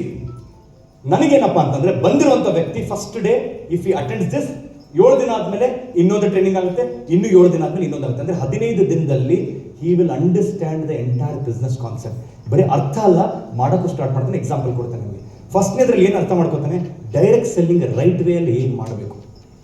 ಯಾಕಂದ್ರೆ ಬರ್ತೀರಾ, ಎಷ್ಟೊಂದು ಜನ ಬರ್ತಾರೆ ಹೊಸದಾಗಿ, ಪಾಪ ಇನ್ನೂ ಜನ ಇರ್ತಾರೆ, ಹೋಗ್ಬಿಟ್ಟು ಒಂದು 10 ಜನ ಕಾಲ್ ಮಾಡಿ, ಒಂದು ಸ್ಕೀಮ್ ಇದೆ, ಹಿಂಗೆ ದುಡ್ಡು ಹಾಕಿದ್ರೆ ದುಡ್ಡು ಬರುತ್ತೆ, ದುಡ್ಡು ಹಾಕಿದ್ರೆ ದುಡ್ಡು ಬರುತ್ತೆ. ಆಯ್ತು, ಅವ್ನು ಸ್ಪಾಯ್ಲ್ ಮಾಡ್ಕೊಂಡ್ಬಿಡ್ತಾನೆ ಬಿಸ್ನೆಸ್. ಬೇಸಿಕ್ ಫೌಂಡೇಶನ್ ಹಾಳು ಮಾಡ್ಬಿಡ್ತಾನೆ. ಅದಕ್ಕೆ ಫಸ್ಟ್ ಜನರಿಗೆ ಅರ್ಥ ಆಗಬೇಕು, ರೈಟ್ ವೇಲಿ ಹೇಗೆ ಮಾಡಬೇಕು ಡೈರೆಕ್ಟ್ ಸೆಲ್ಲಿಂಗ್. ಸೆಕೆಂಡ್ ಪ್ರಿನ್ಸಿಪಲ್, ಸಿದ್ಧಾಂತಗಳು ಏನು ಬಿಸ್ನೆಸ್, ಆ ಸಿದ್ಧಾಂತಗಳಿಂದ ಹೊರಗಡೆ ಬರ್ಕೂಡ್ದು ನಾವು. ಇವತ್ತೇನೋ ಒಂದು ಕಾಟಾಚಾರಕ್ಕೆ ಒಂದು ಸುಳ್ಳು ಹೇಳಿ ಬಿಸ್ನೆಸ್ ಅಂತ ತೊಗೊಂಡು ಬಂದ್ಬಿಡ್ತಾನೆ. ಒಬ್ಬೊಬ್ರು ಇರ್ತಾರೆ, ನೀನು ಏನು ಮಾಡೋದು ಬೇಡ, ನೀ ಬಾ ನಾನೇ ಹೆಲ್ಪ್ ಮಾಡಿದೆ, ನೀನು ಎದಕ್ಕೆ ಕರ್ಕೊಂಡು ಬಂದ್ರೆ ನಾನು ಎಲ್ಲ ಹೆಲ್ಪ್ ಮಾಡಿದ್ರೆ ನಿಮ್ದೇ ಒಂದು ಫ್ಯಾಮಿಲಿ ಸೀಟ್ ಹಾಕೊಂಡು ಓಪನ್ ಮಾಡ್ಬೋದಲ್ಲ. ಕರೆಕ್ಟ್ ಅಲ್ಲ ಲಾಜಿಕ್? ನೀನು ಏನು ಮಾಡಬೇಡ, 2 ಲೆಗ್ ನಾನೇ ಓಡಿಸಿ ಹಣ ನಿನ್ಗೆ ಬರಂಗ್ ಮಾಡಿ, ಲಾಜಿಕ್ ಇಲ್ಲ, ರಾಂಗ್ ಪ್ರಾಮಿಸ್. ಅರ್ಥ ಆಗ್ತೀರಾ? ಅದಕ್ಕೆ ಸಿದ್ಧಾಂತಗಳು ಬಹಳ important. Principles of business. Next, building a system. ಅಂದ್ರೆ ಎಲ್ಲರೂ ಹೊಸದಾಗಿ ಬಂದಾಗ ಏನನ್ನು ಫಾಲೋ ಮಾಡಿದ್ರೆ ಒಂದೇ ರೀತಿಯಲ್ಲಿ ಹೋಗ್ತಾರೆ, ಆ ಸಿಸ್ಟಮ್ ಮಾಡಬೇಕು. Next, your growth is called business growth. ಅಂದ್ರೆ ನಮ್ಮಲ್ಲಿ ಏನು ಬದಲಾವಣೆ ತಗೊಂಡು ಬರ್ಬೇಕು ಅದೆಲ್ಲ ಡಿಸ್ಕಷನ್ ಆಗುತ್ತೆ. Business tools and process discuss ಆಗುತ್ತೆ. ಇದು ಫಸ್ಟ್ ಸ್ಟೆಪ್. ಸೆಕೆಂಡ್ ಸ್ಟೆಪ್ ಅಲ್ಲಿ ಬರೀ ಕಲಿಯೋದು ಇಂಪಾರ್ಟೆಂಟ್ ಅಲ್ಲ, ಎಷ್ಟೊಂದು ಸಲ ನಾವು ಅಪ್ಲೈ ಮೇಲೆ ಡಿಪೆಂಡ್ ಆಗಿರುತ್ತೆ. ನೋಡಿದ್ರೆ ಒಂದು ಪ್ಲಾನ್ ಹೇಳ್ಕೊಡೋಕ್ಕೂ ಅಪ್ಲೈನೇ ಬರಬೇಕು, ಆಗಲ್ಲ. ಇವತ್ತು ನಾನು ಒಂದು ಫಸ್ಟ್ ಸ್ಟ್ಯಾಂಡರ್ಡ್ ಹುಡುಗಾಗೆ ನಿಮ್ಮ ಪ್ಲಾನ್ ಅನ್ನು ಕೊಟ್ಟು ಬಾಯಟ್ ಹಾಕಂದ್ರೆ ಹಾಕಲ್ವಾ? ನೀಟಾಗಿ ಹೇಳ್ತಾನೆ, ಸಾರಿ ಹೇಳ್ಕೊಂತ ಹೋಗ್ತಾನೆ, ಈ ಪ್ರಾಡಕ್ಟ್ ಹೇಳಲ್ಲ. ವ್ಯತ್ಯಾಸ ಏನು? ಅದರಲ್ಲಿ ಅವನು ಎಮೋಷನ್ ಹಾಕಕ್ಕಾಗಲ್ಲ, ಭಾವನೆಗಳನ್ನ ತುಂಬಕ್ಕಾಗಲ್ಲ. ಆ ಆಸಕ್ತಿ ಮತ್ತೆ ಭಾವನೆ ತುಂಬಬೇಕಂತಂದ್ರೆ ಅದು ಅರ್ಥ ಆಗ್ಬೇಕು ಅವನಿಗೆ. ಅವನೇನು ಬಾಯಟ್ ಮಗ್ಗೆ ಹೊಡೆದಿರ್ತಾನೆ, ಹೌದು ಇಲ್ಲ. ಬಟ್ ನಾವು ಪ್ಲಾನ್ ಕಲಿಬೇಕಂತಂದ್ರೆ ಇದು ಟ್ರೈನಿಂಗ್ ಹೋಗುತ್ತೆ. Taking charge of your business, prerequisite. ಒಂದು ಪ್ರೆಸೆಂಟೇಷನ್ ಕೊಡಬೇಕಂದ್ರೆ ಏನೆಲ್ಲ ನಾವು ಪ್ರಿಪೇರ್ ಆಗಬೇಕು, ಯಾವ ತರ presentation, 3 types of presentation, 3 phases of presentation, 4 segment ಏನಿರ್ತೀವಿ ಎಲ್ಲ ಚಿಕ್ಕ ಕಲಿತೀರಾ, ಸೊ ದಟ್ ನೀವೆಲ್ಲರೂ ಪ್ರೆಸೆಂಟ್ ಆಗ್ತಾರೆ. ನಾನು ಹೇಳ್ತೀನಿ ಸ್ನೇಹಿತರೆ, ಯಾವ ವ್ಯಕ್ತಿ ಈ ಬಿಸ್ನೆಸ್ ಪ್ಲಾನ್ ನ ಕೊಡಕ್ಕೆ ಕಲಿತಾನಲ್ವಾ, ಅವನಲ್ಲಿ ಎಂತ ಆತ್ಮಸ್ಥೈರ್ಯ ಬರುತ್ತೆ, ಎಂತ ಆತ್ಮವಿಶ್ವಾಸ ಬರುತ್ತೆ ನೋಡ್ತೀನಿ. ಇಲ್ಲಾಂದ್ರೆ ಯಾವಾಗ್ಲೂ ಅಪ್ಲೈನಿಗೆ ಕಾಲ್ ಮಾಡು, ಫ್ರೆಂಡಿಗೆ ಕಾಲ್ ಮಾಡು, ಒಬ್ರು ಲೇಟ್ ಬಂದ್ರೆ ನಿಮಗೆ ಬೇಜಾರು. ಯಾರ ಮೇಲೂ ಡಿಪೆಂಡ್ ಆಗೋದು, ಇಂಡಿಪೆಂಡೆಂಟ್ ಆಗ್ಬಿಡ್ತೀರ. ಯಾರು ಪ್ಲಾನ್ ತೋರ್ಸಕ್ಕೆ ಸ್ಟಾರ್ಟ್ ಮಾಡ್ತೀರಾ ಫಸ್ಟ್ ಇಂಡಿಪೆಂಡೆಂಟ್ ಆಗ್ತೀರಾ, ಯಾರ ಮೇಲೆ ಡಿಪೆಂಡ್ ಆಗಬೇಕಾಗಿಲ್ಲ. Absolute, you will become self reliable. ಅದಕ್ಕೆ ಹೇಳ್ತಾರೆ ಆತ್ಮನಿರ್ಭರ್. ಇದು ಆತ್ಮನಿರ್ಭರ. ನೆಕ್ಸ್ಟ್ ಬಂತು ಫಾಲೋ. ಪ್ಲಾನ್ ತೋರಿಸೋದೇನೋ ಗೊತ್ತಾಯ್ತು, ಬಟ್ 1000 ಪ್ರಶ್ನೆಗಳು ಕೇಳ್ತಾರೆ ಜನರು. ಆ ಪ್ರಶ್ನೆಗಳಿಗೆ ಹೇಗೆ ಉತ್ತರ ಕೊಡಬೇಕು ಅದನ್ನೇ ನಾವು ಫಾಲೋ ಅಪ್ ಎಲ್ಲ ಕಲಿತಾ ಇರೋದು. These are the basic training. ಇದು ಆಕ್ಚುಲಿ ಕೇಳಿದ್ರೆ ನೀವು ಟಾಪ್ ಲೀಡರ್ಸ್ಗೆ ಆಕ್ಚುಲಿ ಬೇಡ. ಯಾರಿಗೆ ಬೇಕಿದ್ದು? ಹೊಸಬ್ರು ಬರೋರಿಗೆ. ಆದ್ರೂ ನಿಮ್ಗೆ ಯಾಕೆ ಬೇಕು? ಟಾಪ್ ಲೀಡರ್ಸ್ಗೆ ಯಾಕೆ ಬೇಕು? ಅವ್ರು ಕಲಿತಾರೆ, ನಮಗೆ ಗೊತ್ತಿಲ್ಲ ಅಂದ್ರೆ. ಈ ಸಿಸ್ಟಮ್ ಎಲ್ರಿಗೂ ಅಳವಡಿಸ್ಕೋಬೇಕು ಅಂತಂದ್ರೆ everybody from top should. In fact ಈ ಇವೆಂಟ್ಗೆ ಸ್ವತಃ ಯೋಗಿ ಸರ್ ಹೇಳಿದ್ರು, ನಾನು ಕೂತ್ಕೋತಾನೆ ಅಂತ ಹೇಳಿದ್ರು. ಸಾದಿಕ್ ಅವರು ಹೇಳಿದ್ರು, ಮಂಜುನಾಥ್ ಅವರು, ದೇ ಟೋಲ್ಡ್ ನಾನು ಕೂತ್ಕೋತೇನೆ. Why? Because we want to go through this process. ಒಂದ್ಸಲ ನಮ್ಮ ಟಾಪ್ ಲೀಡರ್ಸ್ ನಮಗೂ ಕ್ಲಾರಿಟಿ ಬಂತ, ದಟ್ ಮೀನ್ಸ್ ಕೆಳಗಡೆ ಯಾರ್ಯಾರು ನೆಟ್ವರ್ಕ್ ಅಲ್ಲಿ ಬರ್ತಾ ಇದ್ದಾರೆ ಎಲ್ಲರೂ ಈ ಪ್ರಾಸೆಸ್ ಅಲ್ಲಿ ಬರಬೇಕು. ಸೊ ಹಾಗಾಗಿ ಸ್ನೇಹಿತರೆ, will be starting this event if you are not wrong on May 4th. That is a plan right now. So May 4th we are planning to have this event. 15 ದಿನದಲ್ಲಿ 3 sessions ನಡೆಯೋ plan ಇದೆ. ಹಾಗಾಗಿ ಕೇವಲ 50 people we are planning to start. I welcome you all to this new way of doing direct selling. ಇದನ್ನು ಹೇಳ್ತಾ ಸ್ನೇಹಿತರೆ, ಇಲ್ಲಿ ಕರೆದು ಇಲ್ಲಿ ನನಗೆ ಆಹ್ವಾನ ಮಾಡಿರುವಂಥ ನಿಮ್ಮ ಲೀಡರ್ಸ್ಗೆ, ಯೋಗೇಶ್ ಅವರಿಗೆ ಒಂದು ದೊಡ್ಡ ಚಪ್ಪಾಳೆ ಬರಲಿ ಮೊದಲನೇದಾಗಿ. ವೆರಿ ಸಿಂಪಲ್ ಪರ್ಸನ್, ಯಥಾರೀತಿ ವ್ಯಕ್ತಿ. ನಾನು ನೋಡ್ತೀನಿ ಇಷ್ಟೆಲ್ಲ ಸಾಧನೆ ಮಾಡಿ ಕೂಡ sometimes people have lot of I am a leader. ಅದು ಯಾವತ್ತೂ ನನಗೆ ನೋಡಿಲ್ಲ. ಎಷ್ಟು ಸಿಂಪಲ್ ಆಗಿ ನಮ್ಮ ಕಂಪನಿಗೆ ಬಂದವರು ಕೂತ್ಕೊಂಡು we had a very nice discussion. So ಹಾಗಾಗಿ thank you so much for having me here. ಮುಂಬರುವ ದಿನಗಳಲ್ಲಿ ಎಲ್ಲರೂ ಬೆಳೀಲಿ ಅಂತ ಆಶಿಸುತ್ತಾ ಈ ಕನ್ನಡದ ವಿನಯ್ ನಿಮ್ಮಿಂದ right now I am signing off. Thank you very. Yes sir, absolutely. ಇದನ್ನ ಹೇಳ್ತಾ ಸ್ನೇಹಿತರೆ, ಥ್ಯಾಂಕ್ ಯು ಸೋ ಮಚ್ ನನ್ನನ್ನು ಇಲ್ಲಿ ಬರಮಾಡ್ಕೊಂಡಿದ್ದಕ್ಕೆ. ನಿಮ್ಮ ಎಲ್ಲರಿಗೂ ದೇವರಲ್ಲಿ ಪ್ರಾರ್ಥಿಸ್ತೇನೆ ಈ ಬಿಸ್ನೆಸ್ ಅಲ್ಲಿ ಒಂದು ಸಕ್ಸಸ್ ಸಿಗ್ಲಿ ಅಂತ ಹೇಳ್ತಾ ಈ ವಿನಯ್ 2 ಮಾತು ಮುಗಿಸ್ತಾನೆ.